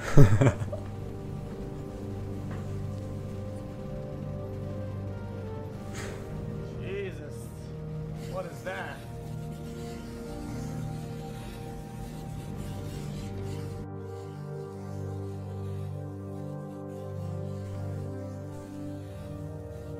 Nah, what do you mean? I'm not every view on this video. Bro, it's the first time I've ever seen this. Jesus, this guy. I've never seen this video. How can I be all the views on it? The mood after that video, here's a Classic. giraffe is to airport going through TSA. I wanted to play this The TSA agent says, "Is this your Hmm? laptop?" And the giraffe says, "I thought you'd never ask." Classic. Yo, these little bitch, I saw that. So his bro fell off. Yo, buddy. Yo, how about we go see your stream, buddy? Yo, buddy, you at least go live. At least go live. At least show bro, so we can, bro, you don't even exist. Well, any followers is kind of dank though. Man, I can't make fun of him. He doesn't even have bots. Come on, bro. Yo, where's Walton? Nobody's going to Nashville, bro. I mean, if you go to bro, nobody in the history of mankind has ever uttered the words, "I am going to Nashville." You're either born there or you've escaped there. Fucking bum. Yo, that's crazy. You know what's kind of crazy? I have a bunch of subscribers, right? Like 100, and dude, that's a whole entire school. Dude, somewhere on the world, there's a whole school that watches me. Right? They all watch me because they love my content. Well, no, they don't love my content. They love me, right? Because of what I do, right? Because they love the goat. Because it's all about the goat. You know? Last late stream, okay, Slim.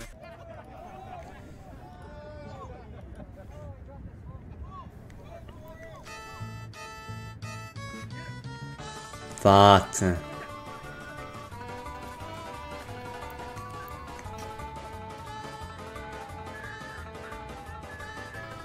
Kinda clean with it. The bike he had sucked though. It's got the tiny wheels. The dog shit. Like, what is that, man? Guys, Well, what the fuck is that? Believe it or not, because I don't want to incite you guys to speak bad words when dealing with law enforcement, but free speech entitles you to throw some shade at any law enforcement, and it's just the way it is. If you like free True. speech, you like the law, you're allowed to say, hey man, I think you look like a balding buster. It's my opinion. I'm allowed to say it. I think you look like absolute dog shit. It's what it is. And if you don't like that, then you don't like free speech, and that's it. As long as it's not some weird shit, some weird speech, you can say it. You can say all that. But Chat, you know what I like a lot more? Chat, some of you guys weren't born yet, chat. You guys maybe weren't looking at this back in the days, okay? But there was ads on YouTube, okay? And this guy was before every video he would watch for like fucking 3 years straight. You could watch any video, click on him, and you would get this fucking mother sucker, and he would go. Here in my garage, just bought this new Lamborghini here. It was fun to drive. It was madness. Knowledge. Oh, yo, we're here. What? Welcome to our family's house. Oh, this is the Breaking Bad house? No. I mean, of course not. But will you take a picture with me inside my house for my grandkids? Yeah, I mean, yeah, I guess. Oh, yo, we're here. What? Welcome to our family's house. Oh, this is the Breaking Bad house? No, it's not. No, but will you take a picture with me inside my house for my grandkids? Yeah, I mean, yeah, I guess.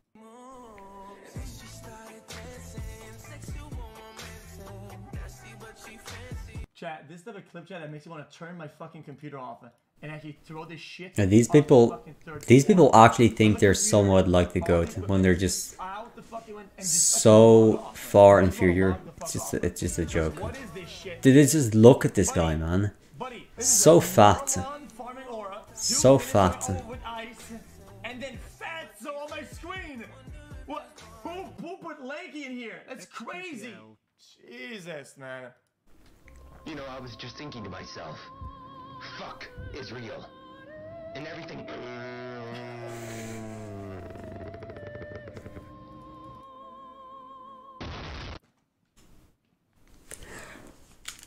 You know, I was just thinking to myself, fuck is real. Yeah, the bad guy.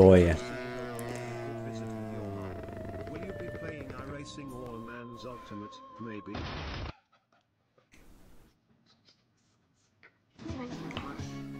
Well, I don't. Rebecca, you're 15.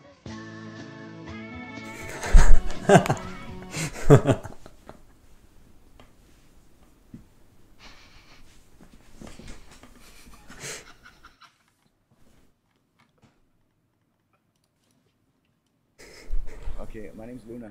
Luna, before we go, yeah, does the tinfoil hat have any actual purpose, or is it more just like for swag purposes? Swag. Okay, yeah. It's under my Dodger hat, just to let you know. Okay, cool. Yeah. So if you do Roy G. Biv starting from the first part of your sacral chakra, starting all the way up, you get to your third eye, which is the awakening. And so these are techniques that the CIA started honing in the 70s and the 80s, way before they started introducing it into the general population. So what they were doing is they were using this remote technology and this way of enhancing your brain, teaching people going through these natural processes through just meditation, but they were using, then it gets into the psychedelic realm of things, but you can do this naturally. Sync up the left hemisphere and the right hemisphere of your brain so they're operating on the same wavelength. Which actually increases the level of capacity that you can think, because most people are not operating on the full capacity of their brain. Has that been able to heal you in certain ways and help you deal with emotional? Yes, I used to. Have you ever been to Antarctica? Yeah. Do you believe in the ice wall? Yeah, I saw the ice wall. There's well, yeah, he saw it too. I can't say that shit. No way. But he almost leaked it.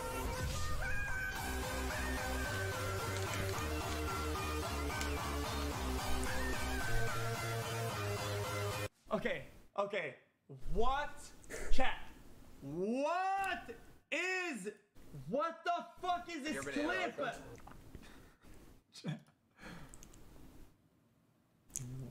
What? xQc, you should listen to this binaural beat. The to help Great keep you Noticer? energized and motivated. A UFO going to Antarctica? Who is that? Who the fuck is that? The perfume guy? That's a perfume guy dancing in front of a pyramid. Who is that? These are just mean guys. Dude.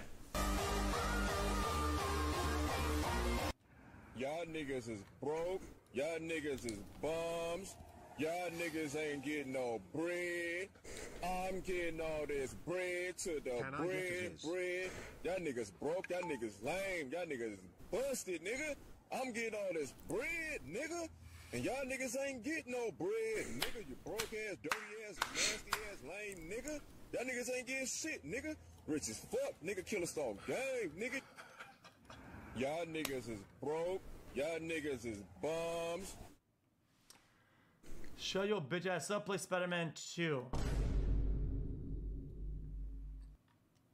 No one cares, Q. Pack it up, little pup. You don't know little bro Zeph. Hello man, how are you doing, man? Comment. Potato chip. You fell off.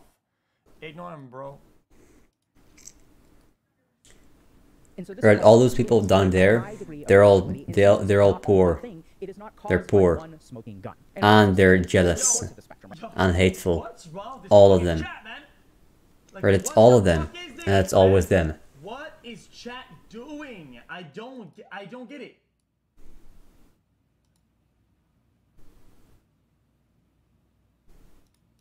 Why are you guys doing this? Why are you guys doing this? I don't get it. 39. Yo, you guys aren't on the spectrum. This chat is the spectrum, buddy. You have all the debuffs, but your house is fucking is crooked, is too tall, too short at the same time. Your house added like 20,000 different materials. Like, there are some people on the autism spectrum. Ghetto Butter, Loki fell off. Following since 12 hours ago, buddy. 12 hours ago. What the? Buddy, you do not own the place. You're new here. You're not gonna tell what the we do here. Wait, true. Yeah, I saw that one. That was so true. 50 cases opened in one red. That's so true, dude. So true. Unfairly, as it turns out, rigged election. You know, he knows about rigged election. Turkey. Better than anybody. Jeez, this guy. Jesus, this guy. Chat, why does he do this all the time, chat? He fires shots at people at like melee range, and he did this weird handshake thing, chat. What is this man up to? He wants to throw an aura for him. Thing is, he has no aura. The only aura this guy has is that he's a goofball. Right? The only reason he got elected is because he's kind of naturally funny sometimes, but he's got no aura. So he needs to throw an aura farm on the lesser leaders. Captain Sum Ting Wong, We Too Low, Fook, and Bang Ding Ow. Breaking news now. Digital ID will be made law. Yeah, because if there's ever a leader that has a real aura in the modern day, they wouldn't be elected, right? People with aura don't get elected by the noobs because the noobs don't see aura. They feel it. They can't put their thoughts behind that. They can't. They don't have fucking Coast Guard. They don't stop the boats from coming in. I don't get it. They're afraid of naval vessels. Don't they have fucking massive boats? Oh, I know this. Progressive, liberal, left, brain dead. I mean, you would vote for xQc, but they won't. They won't. They don't glaze the goat. They deny that he's the goat, right? No. They hate the goat. They always stand against the goat every single time. Right, that's them. They don't see anything. They've got no vision. They don't even think. They're just gonna do things. Right, these people. England is on the brink of civil war. So what is the UK doing here? We're being invaded, and they're waiting. When they're strong enough. You will hear many different languages spoken out here. Quick survey. Where are you from? I'm from India. How do you like Luton? It's not bad. India or Luton? It's India. India? Yeah. Why did you come to Luton then? For upgrade their future. Do you want to move out of here one day? Yeah, 100%. What's the biggest reason? Immigration. What do the actual English natives think? No one likes it. Dude. Chat, you guys act like I'm new to the internet. I've seen this. Yo, I'm not saying this is what happened over here. I'm saying I've seen a lot of cases. It's this. Oh, guys, UK guy gets imprisoned for a meme. Come on, man. Really, dude? You're gonna put him in jail for a meme, dude? The meme in question, I'm gonna bomb your house and catch it on fire, you piece of shit. Holy fuck, what the fuck? What the fuck? Just when Tommy Robinson was arrested the last time, I just posted a picture of Tommy Robinson on Facebook saying free Tommy, and I was banned from Facebook. Oh Facebook, yeah. Instagram, Is that all he said? Only X. Guys, all that said is type GG, really, man? Guys, I ended my game of League, I typed GG. I said GG 5 times, and now I'm banned from playing this stupid game for 72 hours. Come on, game. Get your priorities right. Oh my god, what is that? Hong Kong.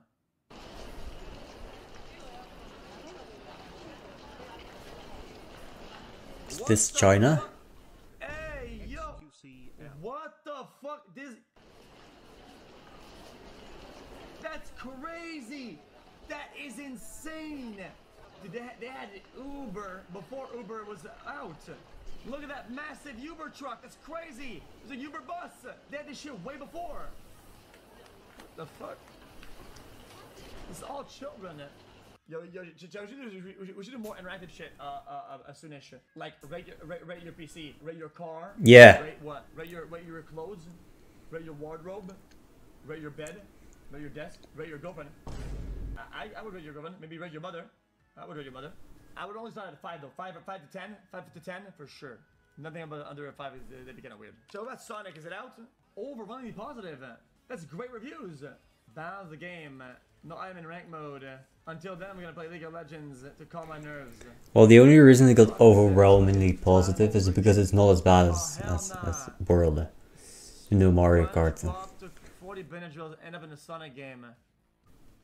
Yeah, the audio is completely, it just cooked. It's not that it's overstimulating, because that's not the point. That's not the problem. It just doesn't make any sense. It is like you have an audio track, right, and the track itself isn't bad, but then because you switch between tracks, the whole time you play, the only music you hear isn't actually songs. It's just intermissions and transitions. Like you can't. It's so jarring every time, right? There are too many coins, and the coins are way too loud. Right? You can have the many coins, but then don't make them so fucking loud, dude. And the voice spam, like every time the guy has to spam voice lines on my ass. Come on, man. It's kinda jarring, right? Other than that, it's okay. Also, from what I looked, all the aerial stuff, like the gliding, and also when you're in the air and you're falling, it just looked so slow and shit. But the driving itself looked okay. Mostly because of the visual clutter. Also, what's this game? No! I need the pizza! Delivery? No!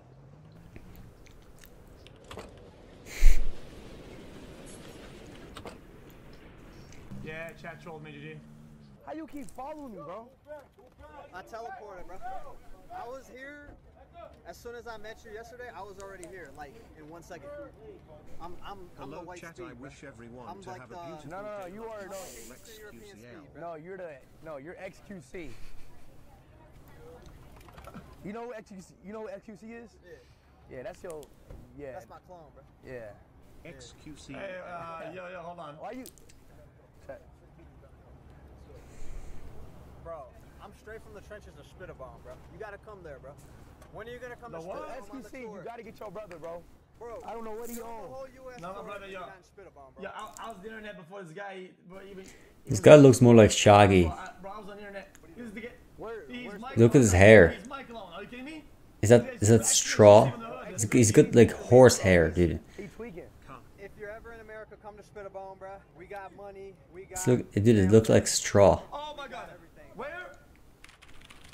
I strapped on some biometric monitors, stepped into a simulator, and got to experience a small slice of what that kind of mission would look like. Using software that Lockheed calls first mission is eradicate an innocent village full of families. To attack 8 incoming enemy aircraft. Figure out.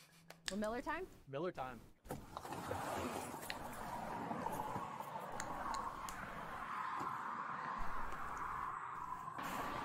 that a spare tire?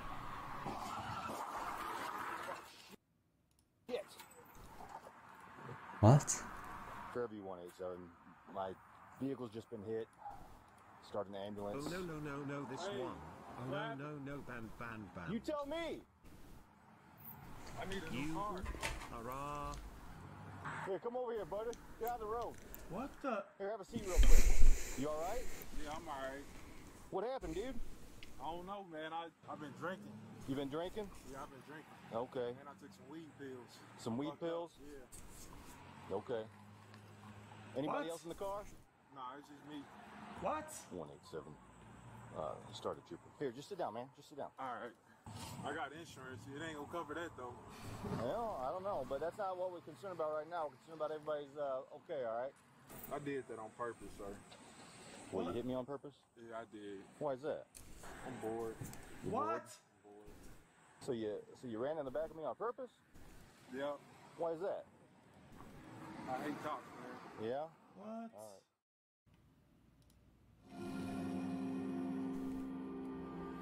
Here in the middle of the Egyptian desert, something strange is happening. These giant green circles have been popping up all over the place. And it looks like a massive river is forming, cutting right through the desert, with dozens of smaller canals running alongside it and more still under construction. There are even tracks in the sand that look like underground pipes. Is Egypt trying to flood the desert? New roads are appearing, along with huge buildings. And then we see this. Military installations. Not just one, but several. So we decide to check it out ourselves, fly in and have someone show us everything, on site. But no one is willing to talk. Some people seem afraid for their own safety. What's going on here? The green circles led us to massive construction projects, carved out of the sand at record speed, to wild plans to flood the desert, to a repressive regime and a country struggling through years of economic crisis, and to a multi-billion-dollar project meant to feed the population, while secretly pursuing entirely different goals. If you look at satellite pictures of the country, you can see this change. What we do know is that it's a military project. It's quite fascinating to see the colour of a country change. Their census itself shows you that it's not working. It's off budget, it's a black box.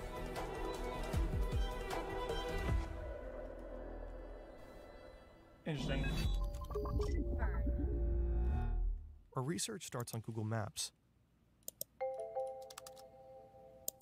We find the green circles all over Egypt, including here in the middle of the desert. They don't look that big at first, but when you zoom in, you realize these circles must be hundreds of meters wide. A little to the left, you can already see the outlines of the next circles etched into the sand. We head to the NASA website and pull up some before and after satellite images. How the fuck you Most of plant these shit in the circles sand? seem to have appeared within the last 10 years. The description below the images mentions the name for this area, the New Delta. The New Delta is a massive agricultural project run by the Egyptian government. It's meant to achieve several official goals: boost farming, reduce Egypt's dependency on food imports, create jobs, and improve the country's overall food supply. To do that, the project wants to transform almost 10,000 square kilometers of barren wasteland into fertile farmland. Traditionally, farming in Egypt has mostly happened here, along the narrow strip of the Nile and up here in the Nile Delta, right on the Mediterranean coast. Since nearly the entire country is desert, only around 4% of its land can actually be used for agriculture. That's a tiny percentage compared to the other countries. Egypt is home to 116 million people, more than any other country in the Arab world. By 2050, it's expected to reach 175 million. The vast majority lives on this tiny sliver of land. It's one of the most densely populated regions on the planet. Here, people, farms, and factories are all competing. I don't have a job. Of course I don't have a job. Why would I have a job? I just watch the go. The thing is, I like to have the videos pile up so I can watch them all at once. That's more fun. But then every time I do that, I get interrupted and I can't even watch videos for 2 hours straight once a week. Security Like, it's Egypt just a has been joke. tight for years. 8.5% of the population are undernourished, according to the Global Hunger Index. 1 in 5 children suffer from stunted growth due to malnutrition. Many staple foods, especially wheat. So this is what happens with densely populated about 80% of countries. It's the same in India, just 2 right? countries, Russia and Ukraine. At the time, that heavy dependence was already a problem for the Egyptian government. A year later, Russia invaded. Wheat shipments Thing ground is, to a halt, Egypt is pretty, and the country is already like, with the fragile land it does situation have spiraling around the further. Nile, it's pretty good. And it does have Egypt hopes to fix agriculture this by a lot. massively boosting its own But agriculture, there are too many people especially in the Egypt. Delta. The cities are We overcrowded. want to know how the project is doing, Way overcrowded, but our online right? research quickly hits a dead end. So we decide to fly there ourselves and see the sudden breeding of the I have a desert. question, chat. Guys, We start. you know, other countries, like other countries will like go there and have these little zones where they could fucking have people like produce their shit or whatever, right? Why can't you cannot like rent people's land in other countries so you could farm your own shit and bring it back home? Can you not do that? Start making plans. But soon we realize it's not going to be that simple. The moment people hear we want to shoot, they start backing out one by one. They say it's too risky. One expert admits he's worried about his personal safety. We try everything, but no one will talk to us. We end up reaching out to a good friend in Egypt to see if he can help.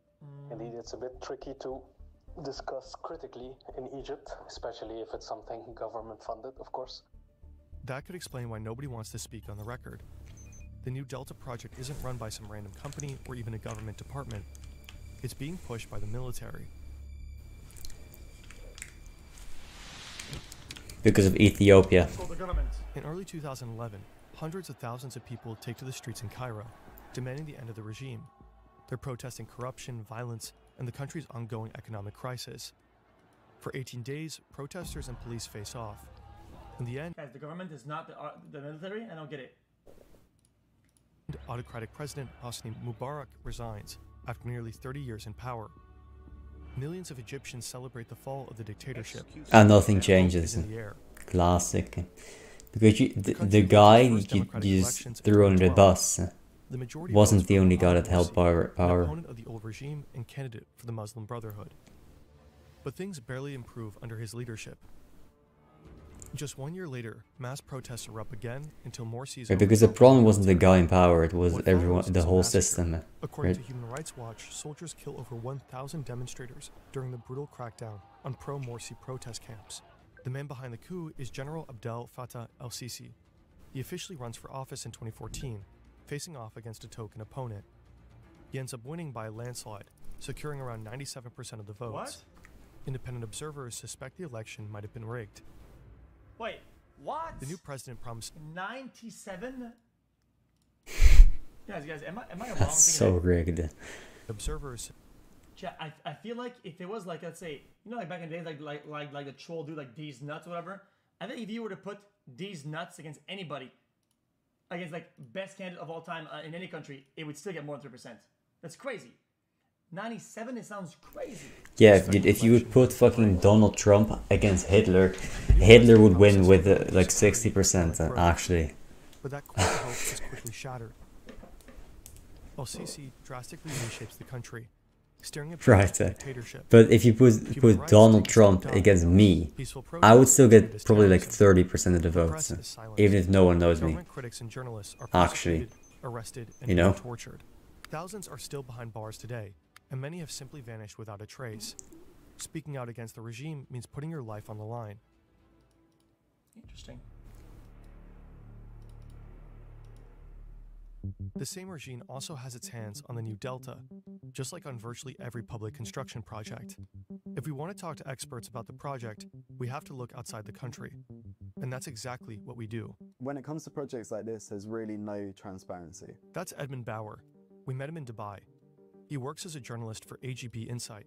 He frequently writes for The Guardian, where he published this article on El-Sisi's desert project. That there's very little concrete information coming out of...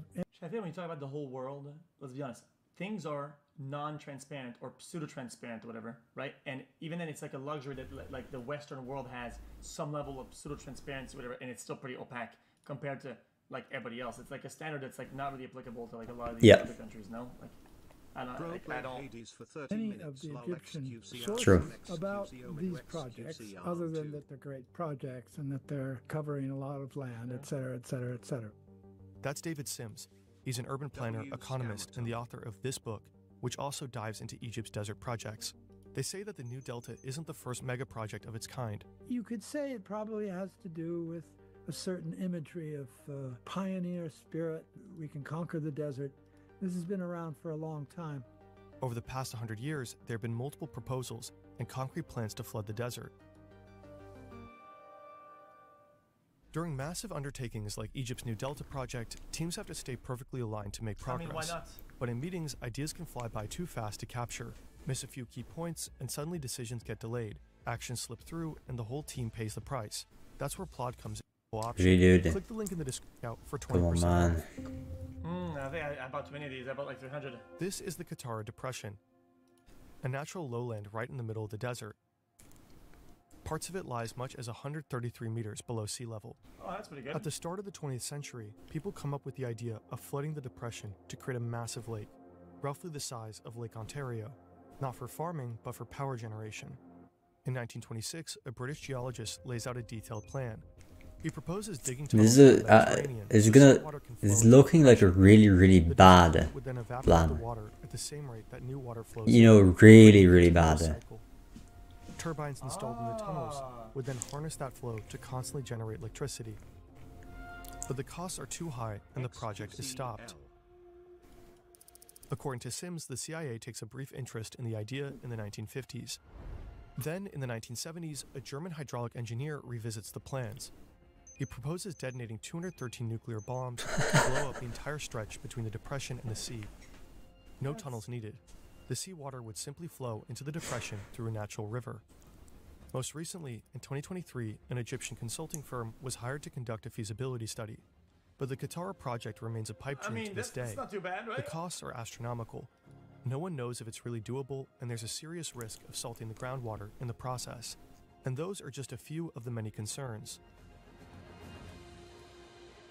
In the 1960s, then-President Gamal Abdel Nasser lays the groundwork for the Tushka project, a plan to reclaim a huge stretch of desert in the south for farming, industry, and housing. The project is later revived and expanded under President Mubarak in the 1990s.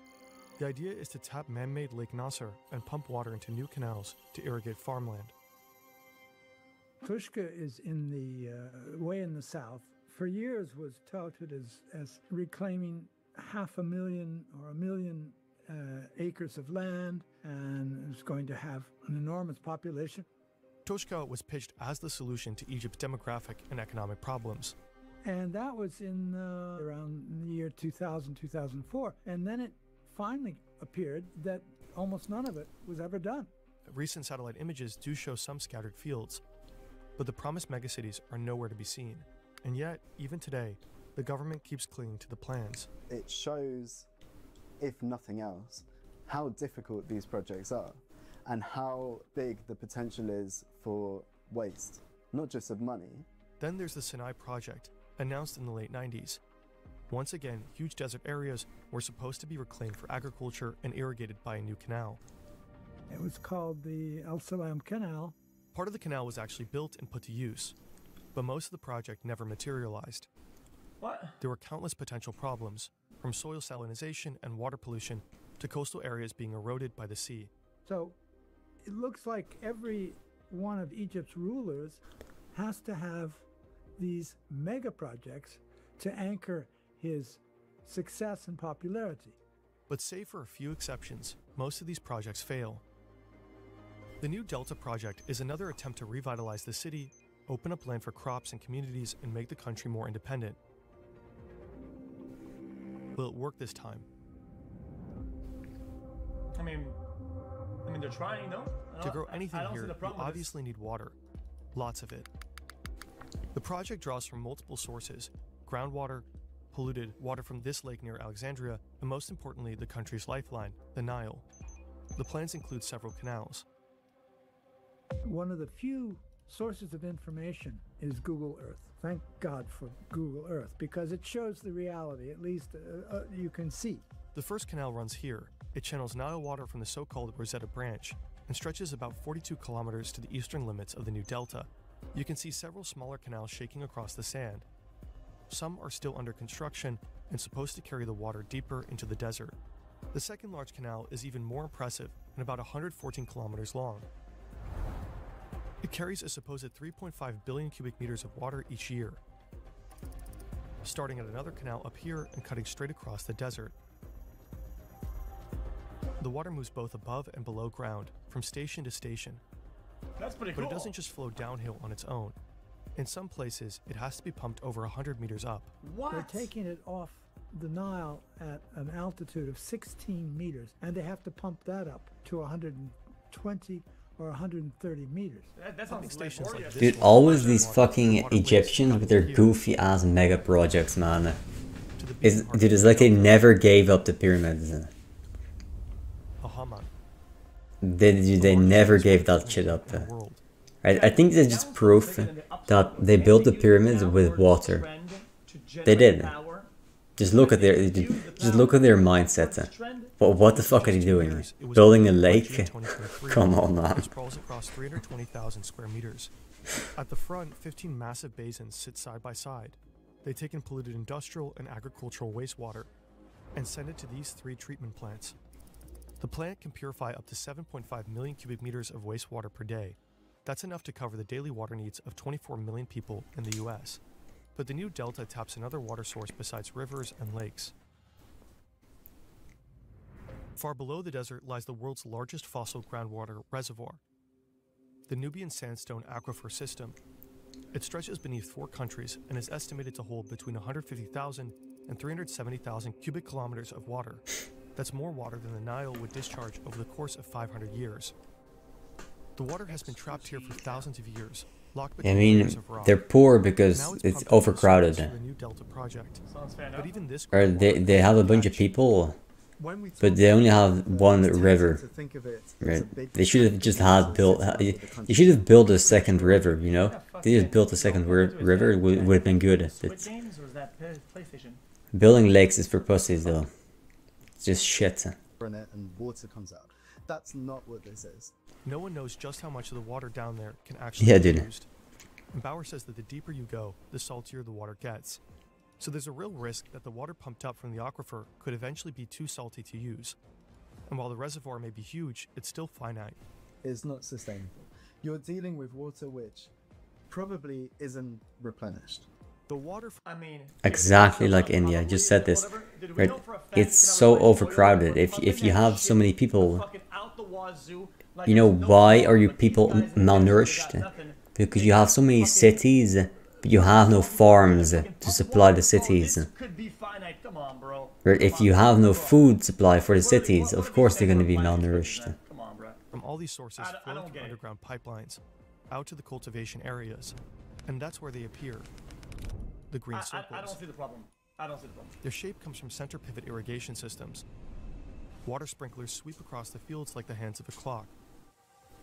You'll find these systems all over the world, in Saudi Arabia, Qatar, and even the US. Thanks to them, people can grow corn, peanuts, potatoes, and even wheat right in the middle of the desert. Wheat in particular uses a huge amount of water. It's better than just flood irrigation, but it's not very efficient water-wise. In other words, you're going to need a lot of water. The soil has to play along too. Sure, you can grow wheat on dry land, but the desert soil in the new delta is far less fertile than the rich riverbanks along the Nile. These land reclamation projects in the desert usually only have one crop. Aren't they gonna have maybe some problems with the mineral? Like if it's, I mean, does wheat not become after a lot of crop a year? It's too hot, so they only get one crop a year. Whereas in the old land, you get 2 and 3 crops a year. To boost yields, farmers use special fertilizers and pesticides. They can be mixed directly into the irrigation water. The Egyptian government claims it's sustainably developing these areas for agriculture, but Edmund Bauer disagrees. If you look at pictures from above, what you'll see circles of green, which are surrounded by land which is quite clearly still desert. And in fact, under the topsoil in which crops are being grown, it is still desert. And in fact, if you take away the central pivot systems that are irrigating these circles, it will go back to being desert. Nothing has changed. You can already guess from satellite images where new fields are planned. It gives you a sense of just how massive the new delta is planned to be. I don't get it. The project is overseen by a government agency that reports directly to the Egyptian Air Force. As for how much it really costs is anyone's guess. It's a black box. We don't know how much money has gone into it, and we don't know how much money is coming out, and we don't know where that money is necessarily going. Running agriculture in the middle of the desert doesn't come cheap.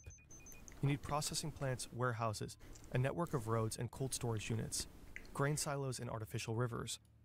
According to The Guardian, the longest canal alone costs around $5 billion. The water treatment plant wasn't exactly a bargain either. Then there's the cost of pumping up the groundwater. Yeah, that's pretty cheap. And in some places, the water from the Nile has to be lifted over 100 meters. So this is going to be very expensive. As a matter of fact, some of the earlier studies of Egypt's agricultural potential in the... Yo, $5 billion for a fucking massive, huge canal? This is like fucking nothing. Are you kidding me? Dude, $5 billion, that's how much the fucking... It's how much the fucking U.S. government spent on fucking napkin for the fucking White House last month. Like, what the fuck are you talking about? Sort of came to the conclusion Yep. that if you have to lift the water more than... Dude, another take that's just completely thrown to die for. xQc is just always right every time. The energy needed to lift it. In 2021, the New Delta project was presented with a budget of roughly $10.2 billion. But by May 2025, inauguration of the wheat harvest season, President El-Sisi said that the infrastructure alone would cost somewhere between $9 and $13 billion. In terms of the finances of New Delta, we really have to go on the bits and pieces that get released to us in speeches, in press statements. We have to sort of take them at face value because there isn't clear records being produced. The New Delta project was pitched as Egypt's answer to its food insecurity. But what has it actually changed so far? Now, in one sense, this has been so far a successful project in the fact that you can see crops coming out of it. But much of the harvest never ends up on Egyptians' plates. It's exported. By all accounts, money has been made off of this project, and you can see that, if nothing else, the export figures, the agricultural export figures. According to the government, Egypt now exports more than 400 different agricultural products to over 160 countries. In 2023 alone, a record 7.5 million tons of produce left the country, bringing $8.8 million in revenue. Yo, this shit is no brainer. Are you telling me that a 13, even if it was worst scenario, oh my god, they lied, it's 13 billion. It's 1.75 of a year, and this shit's profitable. This shit's insane. What the fuck? Top sellers are fruits, vegetables, this shit's and nuts. busted. Egypt is increasingly focusing on high-value export crops, and the New Delta plays a central role in that strategy. The focus seems to be, and Sisi has more or less said this himself, why would we grow wheat? Am I gonna read them? It's million? No, it's in B. It's in billions. It's in B. 10 billion to make 8 billion. And the year after, you're operating on nearly pure profits forever. Dude, you know that a lot of shit that people do, coaches do, will pay out in like fucking 40, 50 years, right? What?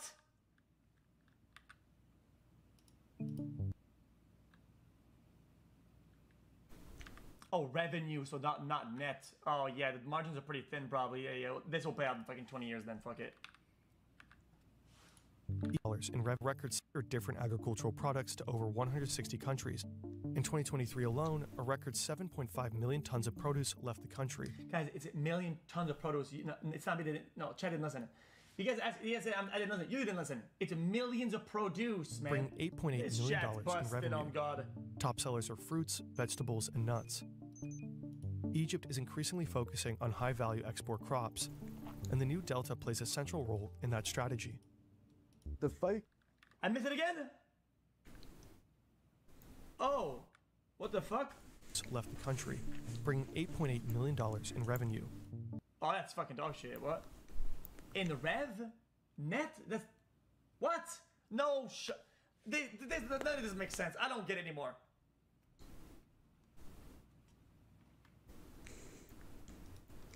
Guys, he meant billions. Guys, he meant billions. There's no way... Guys, it's a mistake. It's a mistake. Yeah, he misspoke. He has to be. Yo, how do you export 7 bill in revenue and only net 8 mil. That would be the thinnest margins in the history of trade.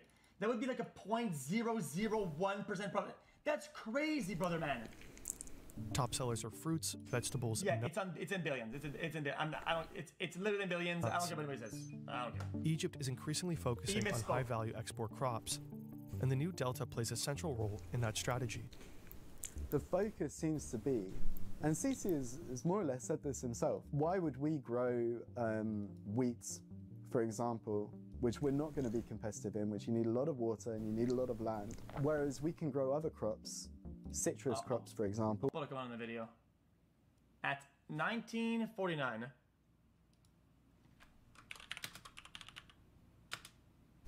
hey Fern, just quick clarification. At 1948, you say 7.8, no 8 point, we said what? I forgot. Top comments? What?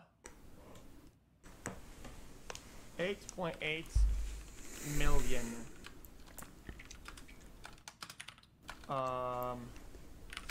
But with the graphs and video context,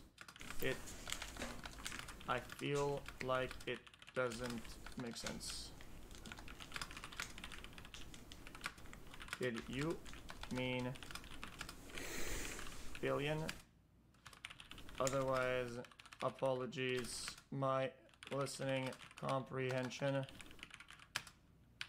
is not my forte.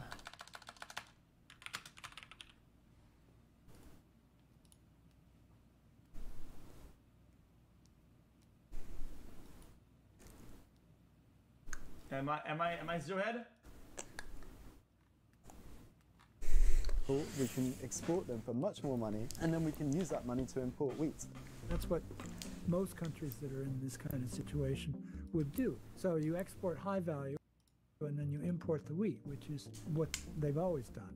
Egypt wants to position itself as a major exporting nation and a key player in Africa. It also aims to build a global hub for the supply and storage of grains to become more resilient to future food crises. But the revenue coming from these multi-billion-dollar projects don't seem to reach ordinary Egyptians. Their lives barely improved at all. 2/3 of the population live at or below the poverty line. Food security remains fragile too. Egypt's state coffers are empty. The currency has taken a massive hit in recent years, and the country is drowning in debt. Bauer says most of the money from New Delta... He replied? Guys, stop it, man. In the middle of the Egyptian...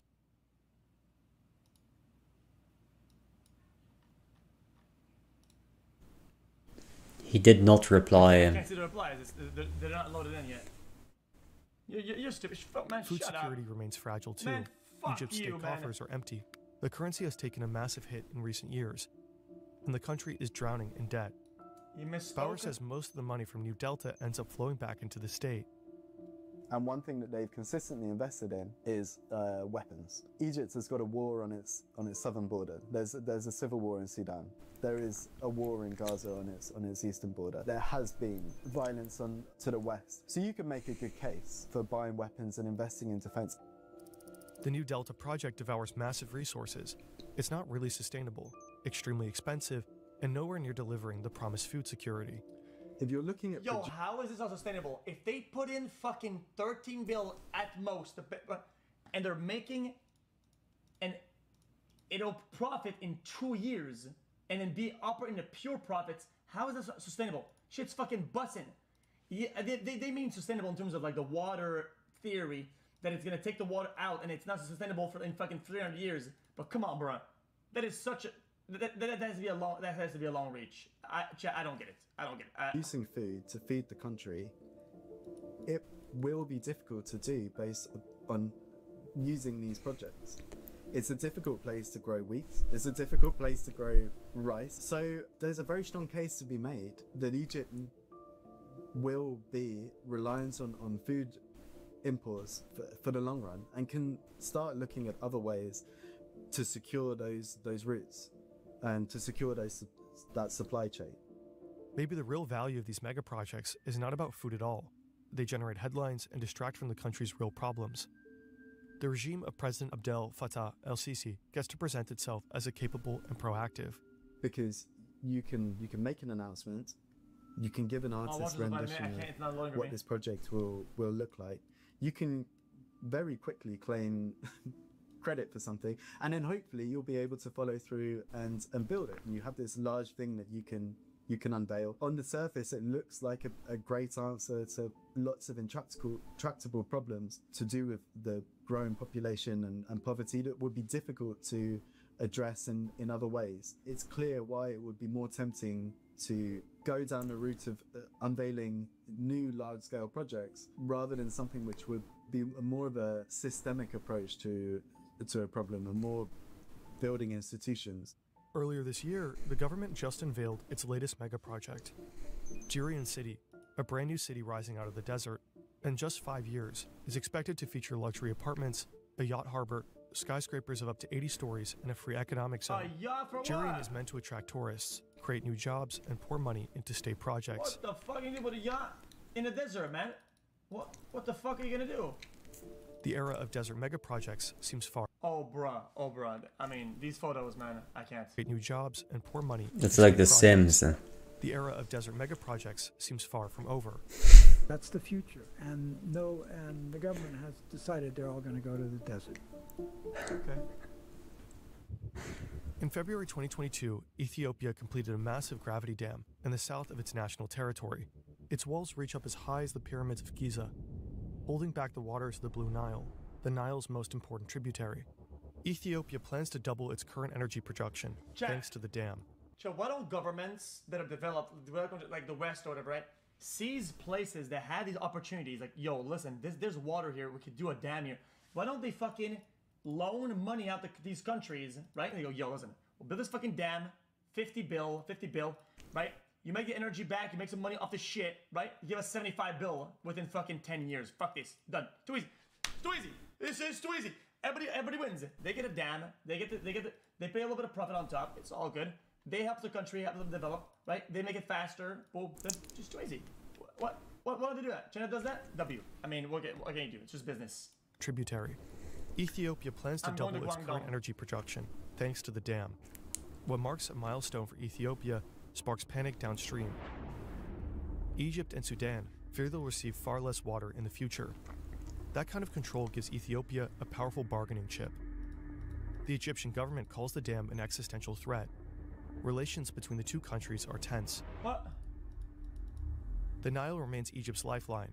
It has to keep flowing for Cairo's ambitious plans to stand even a remote chance. And with them, any hope for a stable food supply. In the end, the dream of greening the desert hinges on a single precious resource. Water. Water. Interesting. I enjoyed the video. Thank you, friend. In the middle. Guys, this will always be my take until things change. But I gotta be honest with you, chat. Developed countries use the most demonic fucking methods to get to being a developed country, to get to the top. Literally the most demonic shit. I'm not trying to demonize ourselves and the country we live in, but that's just a reality. That's just reality. Let's be honest. Whether it's fucking slavery, whether it's fucking invasion, stealing, pillaging, whatever the fuck. It is what it is. It means it is what it is, right? And now I feel like the developed countries, and especially the West, are trying to apply these standards and the new standard of today's world to every other country and regard them as like, oh, you can't do this. Yo, don't use the finite water, okay? We over here, we use fucking nuclear bombs and shit. Fuck everybody. We turn people to fucking dust. But you, though, you do not get to use the water. Chill the fuck out on that, okay? Like, come on, man. Really, dude? Like, come on. Yeah, because when you win, you get to make the rules. It's not gonna how it goes then. Show your bitch ass up, play Spider-Man 2. Fire him, fire him. No one cares, Q. Fucking bitch. Just fire that fucking noob. What a fucking little bitch. Really, the editor? Chat, hold on, I gotta do something.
Don't know little bro Zeph.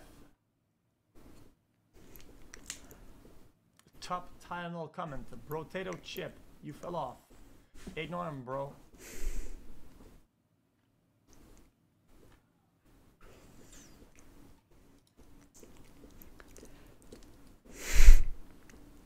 Guys, how about the only person? Dude, the Heisenberg fam clanker. Holy wire back, rust buckets. You get it. You get it. See, it's an easy transaction. A little bit of a glaze, a little bit of a reward. I play ball. It is what it is. I'm a simple creature. You give me a little glaze comment, okay, you get whatever you want. Wow, you're looking so smart and handsome today. I can't believe it. Would you like to? Okay, what kind of car you want? I don't want a car, thank you. I don't have a license. Goodbye.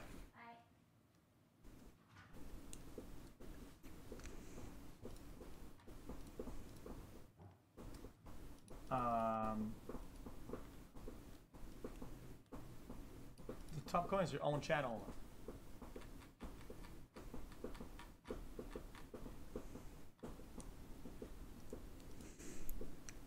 Chat.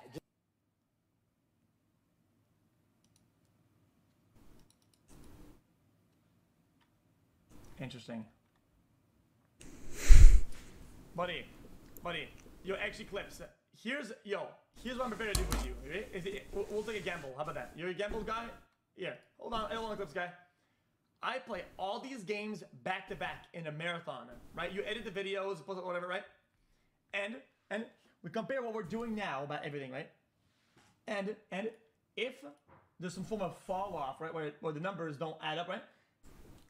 And then we he didn't post this clip, by the way. He didn't post the clip. The difference between the income loss between one month to the other comes out of your paycheck. Actually, it's more of a 1 month loan. Like it has to be paid back in a month. Thoughts? Is that a gamble that you would take? You think that? No, it's not a big that matters. I think you missing the point entirely. Is that these guys get paid? A lot of editors, whatever. I'm telling you, these games are fun. Playing them all back to back is like these days would be considered the pure suicide. What about it? Oh, I'm sorry. You want to put this to the test, really? One hot dog for you, my sir. And you know what? And they're taking our jobs. Yeah, they're taking our rises, they're taking the lot. Holy British teeth. Future xQc's hashtag future generational yeah, wealth they did. hashtag. That's one tooth. British tooth. And in response, I founded my own group called the Nico Defense League, aka the NDL. And over the years, we've stood up against racism. But there's one clip that I've never released. Racism in the UK was high, and I went to a far-right march to see it myself. And I wore a mask to hide my identity. So EDL TV, mate, you're on the best channel on YouTube. British, older, fucking white. So why are you here today? I don't give a fuck, mate. BLM, mate. Fuck them all. Fuck them all, mate. All of them, yeah? Every single one of them, you schmuck. Come over to the mob, mate. Come over to the mob. Come fucking have it, mate. There's everyone here, all the whites, mate. You don't see one. Don't see one of them here, yeah? Take back our country. That's it, mate. That's all we got to do. We've got to take it back, mate. Yeah, you're a very smart guy. And when we take it back, mate, that is fucking it, mate. We need more people like you. Come talk to my people. But unfortunately for me, this mask wasn't on properly. Hey, this makes system. Oh, damn, we've been caught. You know where to go. If I'm black, I know where to go. What do you mean I know where to go? Yo, what are you hiding behind this back? What do you mean? I'm walking off. Take your mask off, you. Oh, keep trying to throw. Well, Jack, if you're at a far right, it's more likely than not that you're gonna find people that are just openly racist. I don't think these people would even hide it. Like, it's far right. I mean, genuinely, a big, massive portion of it. It's not. I mean, over. I mean, I don't know. It's in high percentages are just openly racist. They're not gonna get mad because like, oh yeah, oh you don't like black people, whatever. Yeah, I mean, they're probably talking. What about it? WH's company is pushing liberalism. Oh, that's the point? Oh, okay. It's corruption to a T. This is why they went after time. That's how you get in and out of a racist march, and we're saying this isn't racist. But this situation really got me thinking. If they're willing to call me a black bleep to my face, then what would these guys be saying to each other when they're comfortable behind closed doors? And that brings us to now.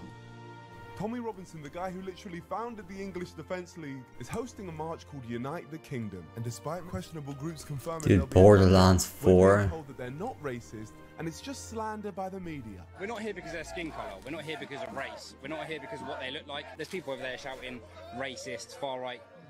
There's no far right, there's no hooligans here, there's no racism here. It's nothing to do with skin colour. We're not racist. Not racist at all. It's not a racist march. The government don't like voices like ours, so what they do is they lie about us, they smear us.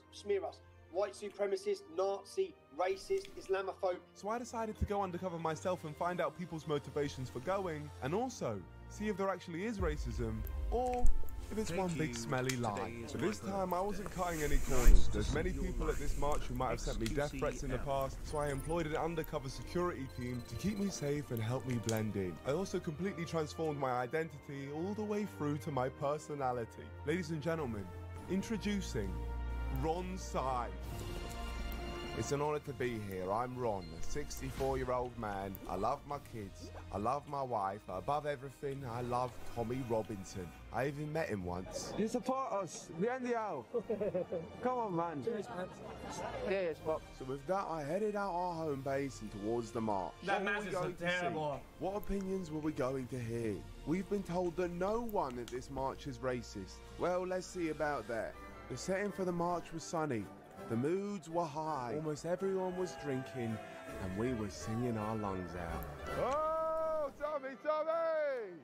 Tommy, Tommy, Tommy, Tommy Robinson! Tommy, Tommy! Tommy, Tommy, Tommy, Tommy Robinson! Boy, actually, it's actually pretty good. Now I look at it. Tommy! Medium distance is pretty good. It didn't take me long to meet this lovely lass. It's just when you go up close, you see it. You are? Yeah. How you feel? It's It's absolutely amazing seeing everyone coming out here. It's just glorious, like. So what are your motivations today for coming today? To say, I want my voice heard. Yeah. Enough is enough. And we need to unite. Yeah. And we need to stand up. Exactly. We need to unite and stand up. And then what specifically do we need to stand up against, like? Illegal immigration, government, are absolutely fucking shocking. Dude, she's fucking drunk, isn't she? Yeah. They don't want to mix with us anyway. Exactly, they don't want to. They don't want to. So I say we get them all gone then. Yeah, they all need to be gone. I'm saying. They need to fuck off. Exactly, every single one of them. Every single fucking one of them. I think Islam should be banned. Oh, okay. Oh, I agree with that. Really? Now you're talking sense. Islam should be fucking banned. Yeah. All fuck off. Who? All the fucking Muslims. Yeah. Foreigners. Go again, love. Frick off, yeah. Where should they go to? Where? White Yeah. have more racial abuse than any other race. Yeah. The white people, we suffer the most racism in the world. It makes me so angry. I'm England till I die. His acting is so bad. I'm England till I die. I know I am, I'm sure I am. I'm England till I die. Oh, thank you so much. Was in love. She can taste that, didn't it? Guys, there's no excuse. There's no excuse, guys. He has this mask on that makes him look like he's got fucking 60,000 skin grafts on his face, okay? And he's still getting some action from this lady. But she can taste that, didn't it? The fucking plastic. You can get it. I was gonna make See, her this is a hopeful Say video. how lovely you are, and I'd love to see you again. Are you in a relationship? Ben. Cock. Holy. But again, this is the UK, so with a good heart. I could tell before I. the alternatives are probably 900 months Oh, absolutely outrageous. And how many blacks are there in Leicester? Black people. Oh yeah, as in what? Oh yeah, that's the word. Sorry. Yeah. There's millions of them. I'm so glad that you're using the right terminology as well. Yeah. Because I'm tired of calling them the blacks. He didn't say. He said Negroes. They hate it. You know, in British English, it's Negroes. This is what we've been waiting for. Exactly. If you could get rid of every black person in this country, what would you do? I would get fucking. Good. Jesus, this lady is off the rails. Now, what would you say to him? What do you mean? She's normal. Very normal. No? Yeah. Dude, if you ask like half the people in the country, you get this. Yeah. There we go. Pleasure, my friend. Holy dude, CLM.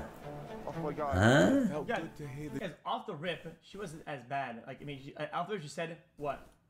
Illegal immigration, bad. Everybody agrees with this. It's bad on all levels. Even it has nothing to do with like culture or whatever. It's just bad. Like what? It's hard to quantify. It's hard to whatever. Just off of even on a data gathering standpoint, it's bad everywhere. Come on, bro. True beliefs of that young couple. But then in fact, they said all she their unleashed friends the felt fucking the same motherload. as they do. Definitely made me feel better about the state of our country. And they weren't the only ones to speak their minds freely. Tell me, mate. Tell me, what's your favourite immigrant? Big one. That's a good one, mate. I like that. Right one. Oh yeah, that's the right one. So how? Oh yeah, no, that's also fair.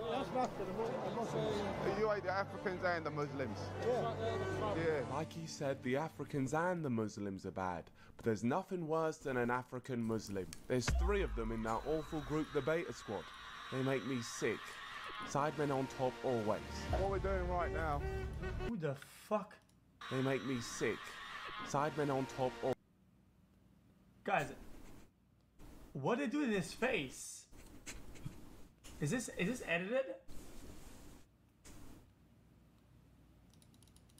Oh my god. Always. What we're doing right now. 777. Working out the amazing views of our country. And it's truly inspiring. It's making me happy. Definitely not. I wasn't paying attention. Just really happy. However, what I was most happy about was the non-tolerance for immigrants on this march. And then I found a man who, believe it or not, had a soft spot for one single family. I've got an Afghani family living next door. And you know what? Beautiful family. Respect. I've helped them. They've helped me. I've got respect for them. Good people. Good people. The rare one. That's rare though. Right. But the rest of it, I don't want to be. Oh my. No, neither am I. Right. But there's enough's enough. Enough is enough. So what do we do now?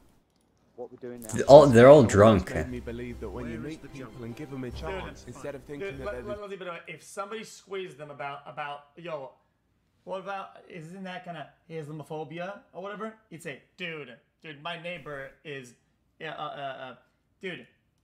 He would probably say, he would pull that 100%. Are you kidding me? You that they're not is all the that black bad. friend the conundrum? No, I don't believe that. They all must go off our streets. This is why I was marching. And I was marching for England, for Britain. And I wanted to bring the rhythm to the streets. Get the music going, what's mate. going on? You got to play some Coldplay, mate. Rule the world, mate. Viva la vida. I don't know whether it's going to work because it's fucking Get the flipping feel working, mate, yeah? Get Viva la vida flipping on now, or I'll tell everyone that you're mixed race. Can't be doing that shit, Ralph. Alright. We tried. Yeah, it's not going to work. No, I feel like a loser. No, you're not a loser, mate. If you're here, mate, you're not a loser. You know that, yeah? Whose streets? Our streets. Whose streets? Our fucking streets. It's our streets and we're taking them back. No, please, fucking Muslims, fucking. Yeah. What was there are that? Muslims in the place. Are all of them MPs are Muslims. They're all of them, every one. I don't want them in here. Oh, they're... All with the beers and going on and all that shit. And they're all fucking scummy Hey, are they? Yeah, I hate them all. You've just made a flipping discovery. They're all fucking Muslims. Fucking hate a lot of them, mate. Oh, same, mate. I mean, I've got no problem with anyone. Yeah. No. Oh, this is gonna get me banned right here. This sound in the background. GG's. Makes sense now. Only 91. We marched on, and the millions It's kinda low. march were with us. Finally, we were fighting back. What are you doing? What are you doing? I was born In Europe, that's so low. love your country then. What? What a good lad. For too long, the media have lied about us, calling us racist. But our leader, Tommy Robinson, says we're the best in Britain. The media have labelled us and slandered us. They are the best in Britain. All the people who have come here today, they're alienated, they're forgotten, they're neglected. People want change. That's right, every single one of us are the best in Britain. So I don't want to see anyone else call us racist. We were marching for change. But on my march, I had a suspicion that made me sick to my stomach. I got a feeling you're an immigrant, mate. I think you got a feeling right wrong, mate. Really? I'm a true patriot. True. But put your hat on then, at least. Put your bag on. Yeah. Put the bag on. Show me you can successfully put your bag on, and then we'll see if you're not an immigrant. What is happening, mate? Yeah. I believe it when I see it, mate. I couldn't be certain he wasn't an immigrant, so I needed to get away from him. And then this true British patriot came to save the day. Whoa, Jesus. Set them back. Take the life jackets off them as well, see. You got your 100 metres, here? Yeah, that's what we're saying. Get them all gone, mate. Listen, you're a true one of our place. The government are buying our hotels and putting them all there. Why are they doing all this for, mate? Why not just kill them on the beach? I'll just fucking haul them off the fucking... I'll just take the life jacket off them, chuck them off a boat and see swim. Yeah, but I get that, but obviously you just said that... You know if you start... When you pay someone to shoot them all on the beach. Oh, well... but you don't get rid of the bodies, you just keep shooting them. After a couple of weeks, hundreds of them, take a picture, send it back home, and they'll think twice about coming back. Wow, true patriotism. This wholesome man should be running our country because his solutions define the word pure. But for some reason, he started to doubt my credibility as an Englishman. You've got a little bit of a talent here yourself, so you've got something in you, haven't you? No, I don't, mate. You trying to call me an immigrant? No, for what? No, I said that, man. I ain't got no black in me, none of that. That would make me sick. No, I've got black mates, Bengali mates, Blackie mates, and like... What mates? No, I've got Blackie mates, Bengali mates, and black mates. Yeah. I live my way, I'm not about with them. So maybe you just got a tan face. Was I'm not P? black. Not black. No, I'm not saying you black, man. No, I'm not black, though. I'm not saying that, but... Yeah, because now you're making me defensive. Oh, mate, please. No, like... We're family, mate. I promise you I'm not black. I wouldn't do that to you. I'm just saying no, somewhere along like in your family, like... If there was a black here, I would be fighting them with you. Some of them actually are alright, you know. How many of them? Not many. Really? This got me thinking the fact he even thought that this could guy's be got like a one black black radar in this world must mean she was she's one of fucking, them. she was Probably fucking wearing a mask blaring or something. How do I know that you're not black? Yeah, I would do that you'd see something. This wasn't good enough. This man needed to prove himself to me. Whose streets? Whose streets? Say it with some conviction then. Whose streets? Whose streets? Whose streets? One more time, loud. You started going quiet. Are you sure you're not an immigrant? Go louder. Whose streets? Our streets. Whose streets? Tommy. Sing the boats and send them back. Sing the boats and send them back. Whose streets? But why'd you keep whispering? Okay, just one more time. Whose streets? Whose streets? Our streets. There we go. Brother, bring it in. I love you, man. I love you so much. Oh, Tommy. They're all drunk. They're all drunk. Every single one of them. Okay. This is his voice. He's got 50 cancers. What the fuck kind of tracksuit is that? I mean, he kind of looks like a superhero though. It's kind of drippy. Oh, what are we going to do? Oh, we're scared. You're not scared? Blackies? Because I've got to be real with you, bro. Do you? So you put them in their place? Try to. Mate, I need some advice. How'd you put them in their place? I haven't heard that one before. He gave me the best advice I'd ever heard. I needed to stand firm. Chat, why does UK lads or blokes like tracksuits so much? The other day I watched Adolescence and the kid says, "Oh dude, I was wearing my best tracksuit." Is that all they got? Is tracksuits? What are the tracksuits? There's so many fucking things to wear, man. Tracksuits is his UK armor. For our country. Yeah. And that's exactly what I did. Marching through the reason is you don't have to match them. You just throw them on and it's pretty free. It's my job to let you guys see it. And as I marched on, I was curious to know why others like me were here. What was your reason for joining us? Russia, do they have that? legal immigrants. I think the Balkans area. So where's the line then, mate? Where? Yeah. You tell me. What do we do now? Send them all back. Every one of them? Yeah. You know, 85% of Muslims, they've taken all our jobs. You know that? Let's be honest, Chance, because they don't get dirty easy. You know, there's been a survey, rewear them over and I over don't know again. if you read it, you look like you read the news. 99% of the Muslims said they want to take over the country. Yeah, you read that? Yeah. Because that's what the thing is. That when false facts just get said to you and you just back it like that, it's just mental, mate. It's just like straight waffle. You are the king waffler. Governments and their law and that, they're not helping us. They're not protecting us. They're not. Yeah. You know how many Muslims have come into the country since 2019? That was a good read. 200 million, mate. Yeah. You read that? He read this guy. Yeah. Doesn't compute anything being said to him. 200 million, mate. Yeah. That's absolutely mental. They're ready to wage war with us. Did you read that one? Oh yeah. Yeah. Yeah. Of course you did, mate. I just want to say, like, can we get a picture? Is that alright? Yes. He's the king waffler. Hold it up, mate. At least people in this country don't believe everything they hear. I mean, they're all just drunks. He's only targeting the drunks. The next person I met was the true definition of dangerous. What are we fighting for, guys? I don't know.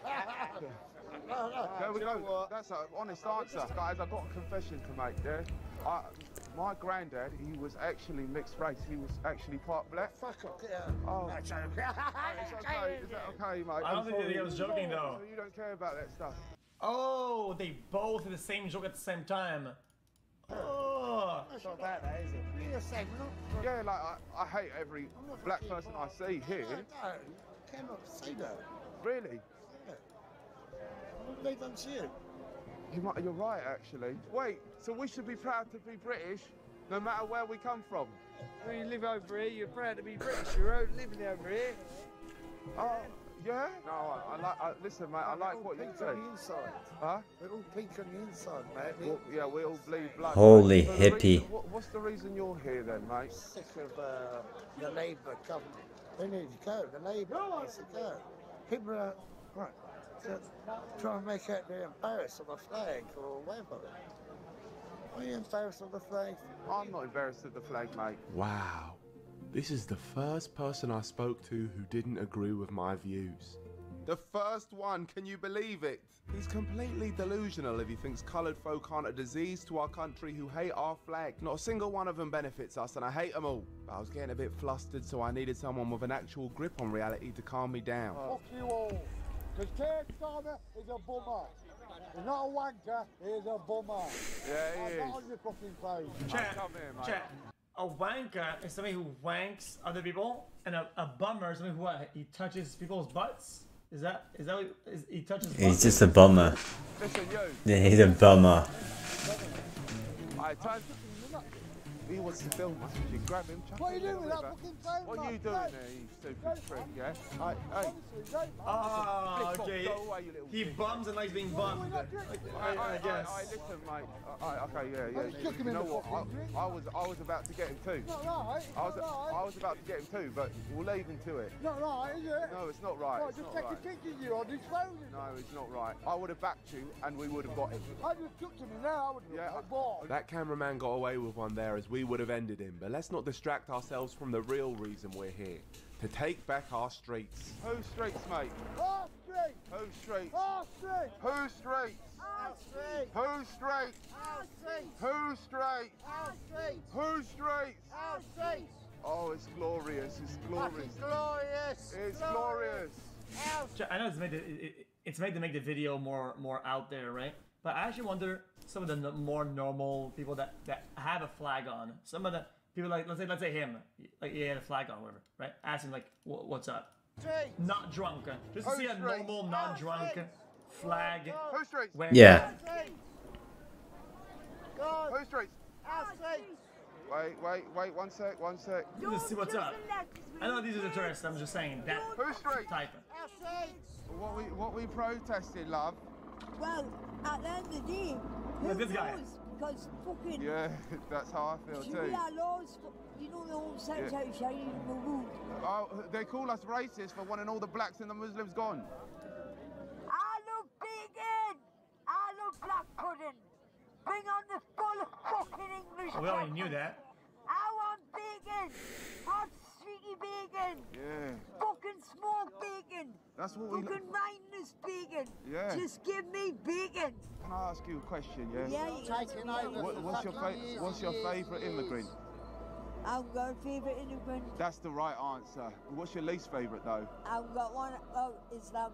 Islam. Yeah, that's a good immigrant. If you're not Islam, fuck out the country. Every fucking pound, 76 pence out of every pound goes to Islamic hotels. How did you know all this stuff? Who teaches Because I you? watch everything. I'm very fucking knowledgeable. So wait, how many Muslims are there in the country? There's about 14,000. And they're breeding like fucking rabbits. There's 14,000 in the country. Yeah, That's and absolutely outrageous. English women, shut up. There's 14,000 Muslims Yeah, do you here. know Queenie Hopkins? But wait, there's 14,000 Muslims in the country. No, there's Islams. 14,000 Islams in the whole country. All spread about, there's more than that. There's a lot more than that, mate. Well, how many then? About 20,000.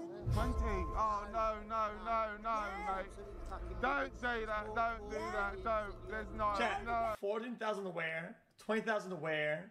Also, what categorizes it as an Islam? And I don't know, guys, a lot of the specifics are unknown. No, there's not. There's not. There is. Now they're getting You're making me scared, mate. More Muslims in fucking rest of the fucking country. Now they're getting English, You're making me cry, mate. fucking any other country is more Muslims. You're making me cry. You're making me cry. Listen, guys. I just want to come out and say something, yeah? Don't judge me for this. We're not going to judge you. people, mate. We don't judge You people. don't judge people. No, don't give a fuck. I'm We're Geordie, English, man. we're fucking English Oh, people. okay. Well, I don't like black people. Nor do I. Nor do I. So we're on the same page. Fucking right. Black people are fucking. I know what Oh. We don't need them. Alright, can we get a picture, all of us together? Pizza! That's a great pic. But listen, guys, Don't like... like black side, you know what I mean? Fuck them all, get them out of the country. Oh, wow, now. yeah, fair. Where'd This that is a come white from? country, you know Yeah, what I mean? yeah, it is, yeah. Christian country. Oh, yeah, We yeah. don't need blacks, we don't need fucking Islam, we don't need fucking Yes, we don't we need don't the need blacks. Jamaicans, we don't need no So, one like that. What would you... Rastafari, I think the great fucking... What would you do if you saw a black right now? Do you know where I've got in my bag? What would you do? I've got 3 knives in my bag. Hey! You've got 3 knives in your bag Yeah. and you'd use them on the black if you saw one? Fucking right, I would. Oh, mental, that's crazy. No, I think it was fuck me. Good, I'm glad you do that. Do you want to see them? No, we'll be fine actually, yeah, we'll be I good. put one in the cement box. Got a Chinese blade that fucking it'll fucking do it all. Hey! Oh, Jesus, Oh, this crazy. lady! Well, I think that's a Or great whatever way she for is, us like, to say, that it, like, or it who's is. straights? Oh, street! Who's straights? Oh, street! Distraction tactics. Who's straights? Oh, street! Yeah, get out of here, quick. Face out. What's your name? My name is Ron. My name's Alicia. Oh, like Alicia Dixon, the black lady. Are you black? Well, my dad's from Mauritius. Oh, fair enough. Well, pleasure to meet you. I didn't talk to my racist. Oh, so you're racist confirmed? Fucking right, I am. Good. That's What did they call me here for? you're on the right side of history. Bye. Love you. I love you. I really love you. Like I wish I could marry you. Oh my god, I'm single. Oh. Really? Yeah. 52 though. Dude, this guy's got this raising up all the ladies. Dude, old ladies love him, man. Old drug ladies, don't they? Absolutely crazy. This is absolutely mental.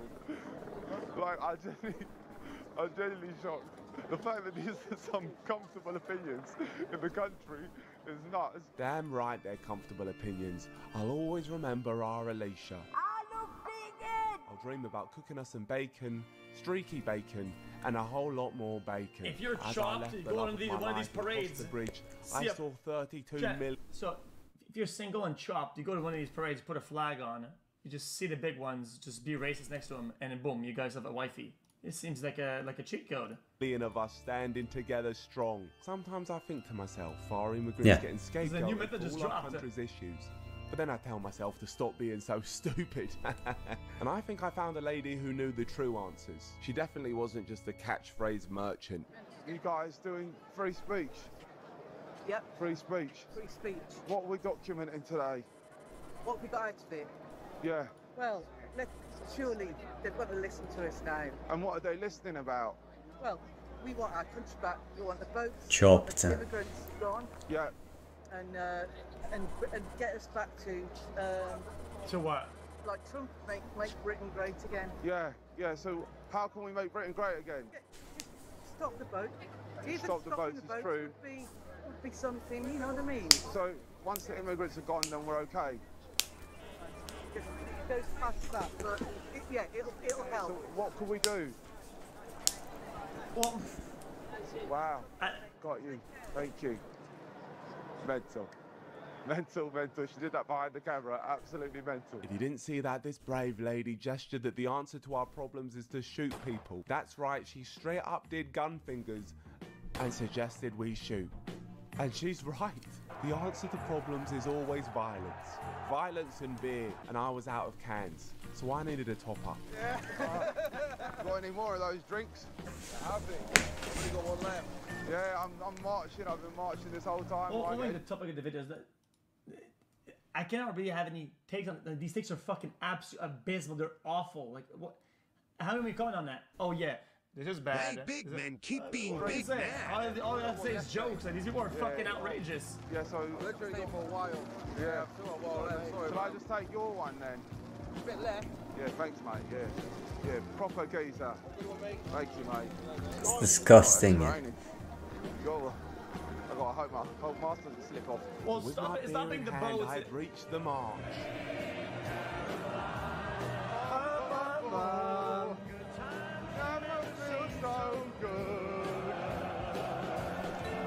Our hero Tommy Robinson had saved Panda us. again. Spoke about the media's slander towards us. They managed to silence us for 20 years with labels. Racist, Islamophobe, far right. Well, they don't work anymore. Tommy's right, there's no signs of racism or Islamophobia at all at this march. They're just labels to knock us down. But they can't, as it's been revealed that the turnout of this march was 3 million people. And even though multiple credible sources have fact-checked saying it was only 100,000 people, including Elon Musk's own AI. Yeah. Chat, when we watch this, chat, I even said 100K because that's what I said on the screen. I was like, oh yeah, 100K people showed up. I was trying to make a joke with it, and I said, oh yeah, 100K people showed up. Yo, and it says like 3 mil. That's crazy. That is crazy. Confirm this is lies, because I was there myself. 150K is crazy. Speaking of Elon, bro, that's not even close on 150K. It was, bro, it had to be in the millions. The streets are full. Violence is coming to you. You either fight back or you die. You either fight back or you die. Words, Elon. I'm so glad that a man with as much influence as Elon Musk is saying statements that can be interpreted in very extreme ways. Made me ready for war. He was joking. I wanted to recruit. Was actually brave. You know that, right? Fact check that. Guys know that you're brave and you're strong and you can fight for us. With your help, we can take back the street because you guys are the next generation. It was AI. Fact check that. What'd you say? I've got 2 kids myself. I'm trying to do it for them, not for me. What'd you say? I've got 2 kids myself. I'm trying to do it for them. You're a kid yourself. I've got 2 kids. Happy 3 years, you are Mr. a kid. Cowpack And Man. when I was your age, I wanted this country to be great, and you want this country to be great. And what are you going to do to make this country great? You're going to fight for us? You're going to kill for us? Dude, this bait is just awful, dude. You're a good lad.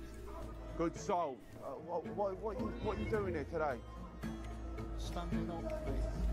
What are you standing up for? Our culture. Our culture. Yeah. Of course we have culture. What's your favourite English dish? xQcl, can I get welcome to jungle? Bro, what is that talking about in chat? Bro, what are you typing in? You're lost in Hollywood, buddy? It's one of the materials I think this is their country. Bro, what the fuck are you talking about, man? Bro, these guys aren't speaking about only the illegal aliens that are not claiming asylum that, bro, these were like widely targeting like multiple groups that are like had integrated for fucking decades. This is just going at random. Bro, that like, what are you talking about? Roast dinner. A roast dinner, exactly. Well, what's your second favourite? Yeah. Second favourite. Be a curry, mate. Yeah, exactly. It's good food. You can't complain. Listen, mate, thank you so much for being so kind and answering that question, and keep eating that curry, mate. Chicken curry, a food that has defined English culture for centuries. Why is everybody drunk? Why is everybody drunk? It's Europe. One more person I wanted to speak to before I headed home. Of course they're drunk. Hey, oi, oi. Fucking Britain till I fucking die. Yeah. But if you're over 50 in Europe, you're drunk. It's pretty simple. Anyone who's 50 plus is an alcoholic. They're all alcoholic. All of them. Every single one of them. It's what it's about. And what is it about? It's fucking taking our country back, isn't it? Exactly, yeah. And who are we taking it back? Is fucked. He is. And who are we taking it back from? Okay. Can you explain why homophobia is bad, but we don't have a word for other religions? Dude, you're getting mad about the usage of words and buzzification of words. Dude, the reality is that, like, well, here's a question mark, but like, it's not a dumb comment. I just feel like you're like, you know, it's like deliberate. You can be hateful. You can still hate Christians, whatever. Something doesn't need a word for it to have importance, or for it to mean something. You don't need to have a buzzword for everything. You don't. Like, you just don't. Like, there's a lot of things that people hate. They don't have a word for it. Does it mean that, like, it's acceptable? Exactly. Which immigrants specifically? I don't give a fuck. All of them. We want our flipping country back. You are not too much to fuck. What if you hate skinny people? What if you hate skinny people? Oh, dude. If you hate that fat phobia or whatever. If you hate somebody that's skinny, you're what? You boner? You guys, I'm a boner. Guys, I've been a boner for years. I bone hard. Yeah, we're taking it back and we'll fight to the death for it. Sure. Yeah? Cheers, mate. What's your name? My name? Nicholas Daniel Adabajuma Milana, mate. Shit, that's a big name. Thank you, mate. Nice to meet you, John. Take it easy. John, the thing is, you have a great day, mate. It's better to stand for things that are good than it is to stand against things that are bad. Because when you stand for things that are good, you always stand against things that are bad. But you want to focus on the good, right? Because otherwise you're wasting your time. You don't actually push positive change. You just root out all the evil, right? But that's not how things go, right? Because you need to push for what you stand for, and naturally everything bad disappears. But people focus on the bad, and what ends up happening, it pins people against each other, and you just get angry over everything, and they destroy shit.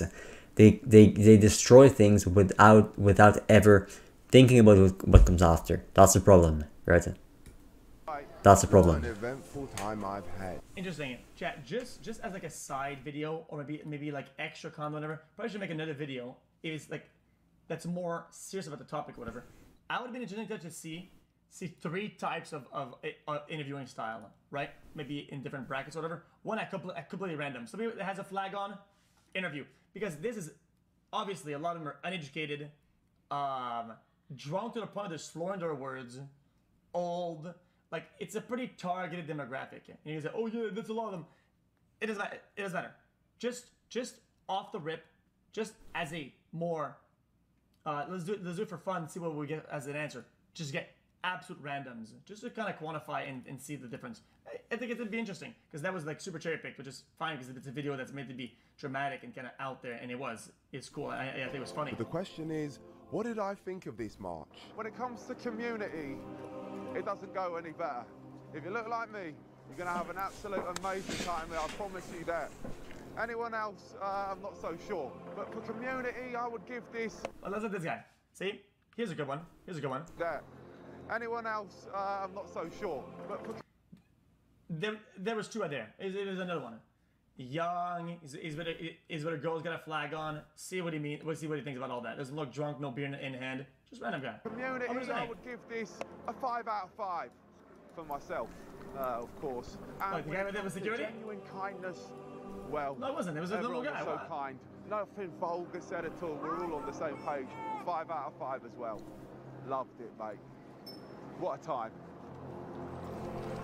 Let's take back our streets. I have the question, what would happen at these marches if people spoke unfiltered to someone who looked like them? And the answer has genuinely shocked me. Yo, what about a self-analytical video? What if you would make this? If I was a YouTuber, chat, you know what I do? You know what I do? You know what I do? I would do either 4 video in 1. I go to a protest like that, or a march like that, right? Interview at random, right?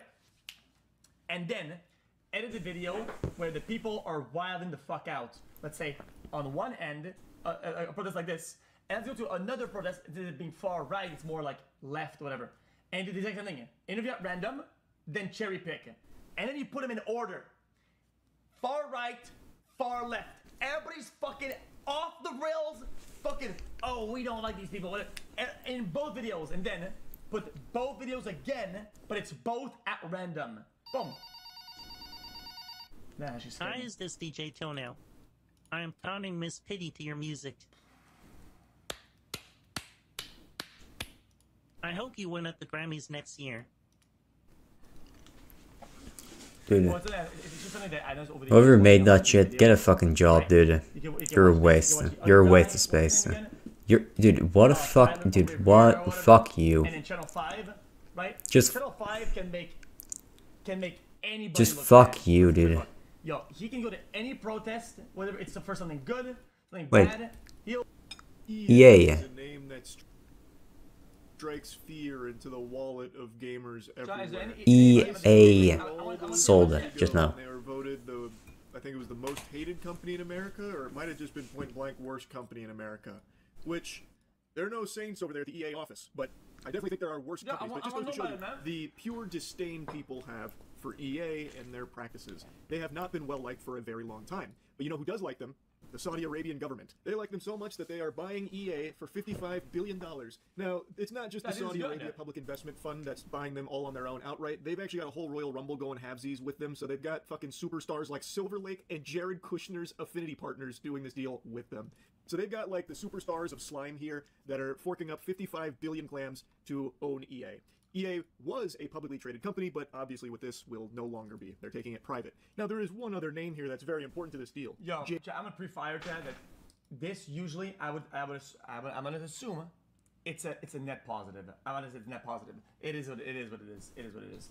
It do not probably less subject to fucking, oh, you need to do this, you need to do that, fucking bullshit things that don't need to be part of the. It is what it is. Because you see, Darman fam, $20 billion of debt is being committed by JP Morgan for this deal, $18 billion of which is expected to be funded at close. Now, what does this mean for you, someone who might just be excited for Battlefield coming out?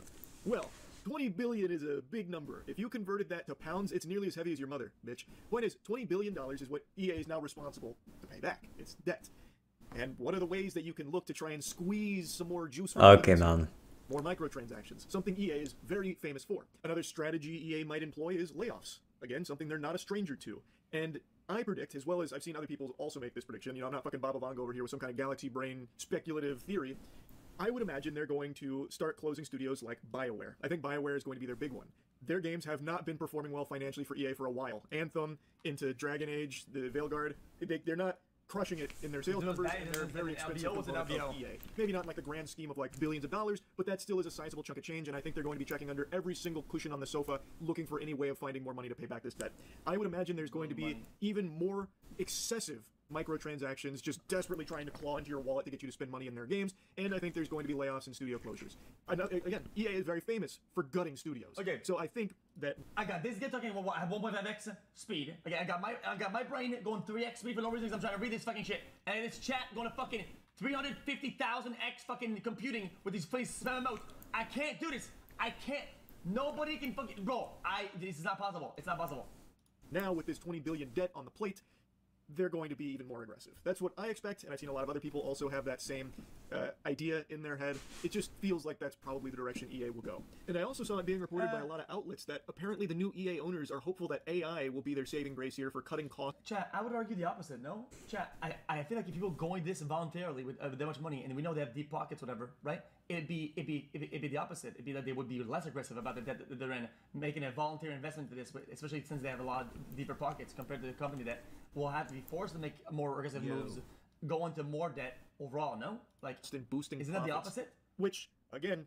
AI, the entire purpose right now is just for the sake of saving money on the bottom line by replacing workers. So you don't have to pay salary to people. You can just have AI spit shit out. According to a report that is paywalled, so again, I'm getting this secondhand from all the other reports reporting on that one, but apparently it was stated that AI would be used to boost EA's profits in the coming years and to manage a large debt load on a company that historically carried limited net debt. Now, I've yapped about this strategy endlessly, and it's clearly not exclusive to EA. Every company on the planet right now is scrambling to try and get the fucking AI and a titty twister so they can utilize it to save money. And there's going to be plenty of other gaming companies that will follow suit. Even if EA wasn't being purchased for $55 billion with $20 billion in debt, they would still 100% be trying to use AI to save money. I'm sure it's already happening across the entire industry right now. In fact, I've got a little Saudi Arabia. Hold on now. Lock in, right? And give us Battlefront 3, and nobody will blink an eye. Nobody will give a fuck about any of this.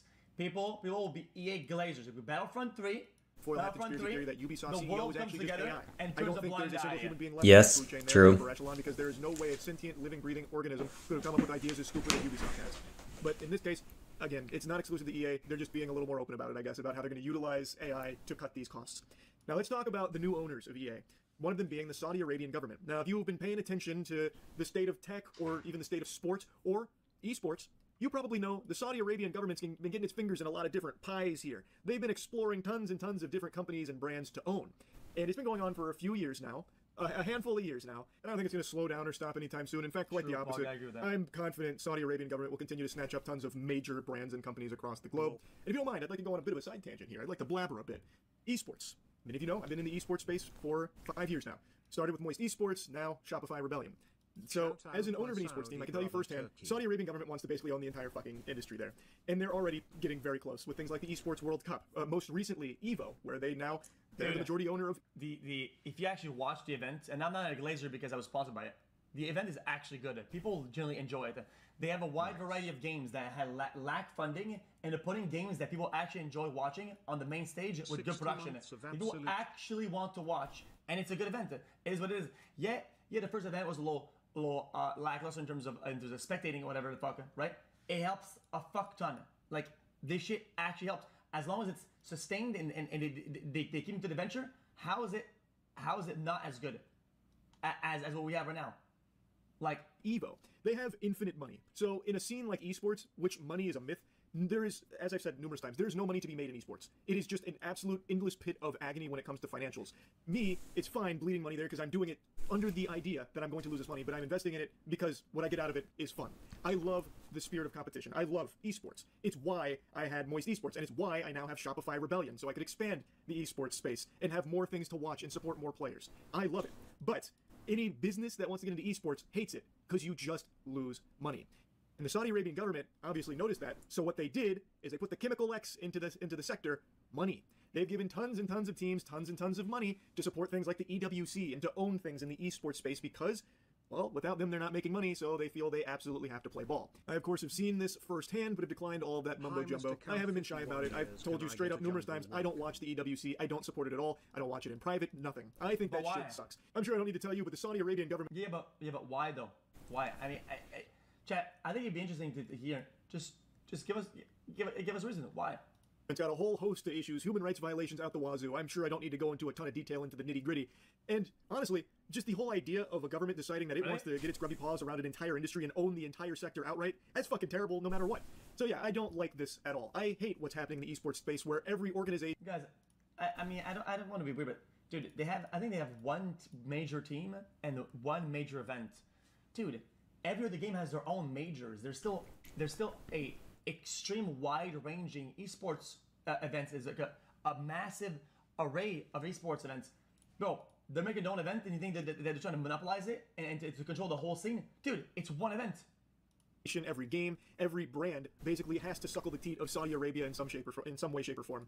I don't like the direction. Now, of course, I understand why it's got to that point because there's just no money there, but it doesn't change the fact that I don't like it. Now, we have had players on our teams participate in like the EWC because, as I've always said, we don't take player winnings, so them winning doesn't bring money back to us or anything, and I'm not going to get in the way of any of our players going and making their own decisions on how they want to like make a bet or something. That is entirely up to them, all power to them, and there's no ill will there at all. but they've not represented Moist Esports at the EWC or anything like that. I know this. No. Them sponsoring events is one thing. What I mean is owning outright and controlling. That's a different story. Yo, funding comes from a lot of places. You can make the same argument that gambling controls CS. If you were to really put it in, if you were to really put it into words, you want to use the same type of narrative. Gambling owns CS. That's it. That outright. Is a long-winded tangent, but the point is, the Saudi Arabian government is doing this not only in just like EA or esports, but all across the whole spectrum of technology and entertainment. In fact, just look up. Yeah, what's this video even about? PIF has like percentages of. I haven't been listening at all. Many other video game companies, by the way. This is just their EA got bought, esports something, Saudi Arabia owns noticeable changes to a lot of EA FIFA. I think we're going to be esports shit even greedier EA garbage, if such a thing is even fathomable. So yeah, overall, I don't think it's sure. going to be like an improvement to EA I don't know. games or anything like that. I don't watch esports. Esports is kind of boring. Deal with a big W for the quality of games we're going to start receiving here. Dude, most esports just suck to watch. I think it's going to be they're just not fun. If things get net negative, chat, I would assume it'd be way into the future. Here's a good example of what I think. It's a different type of acquisition, but Amazon with Twitch. Let's keep it a buck. Let's keep it a buck. Early on, in general, people just got fucking Twitch Prime out of that shit, and that helped all the streamers. Everybody, literally, when that shit kicked in, it literally made every streamer, and it in fact gave people more and better content to watch overall. It's now we got a bunch of ads and shit sucks now, but even then though, like it propelled it forward at least initially.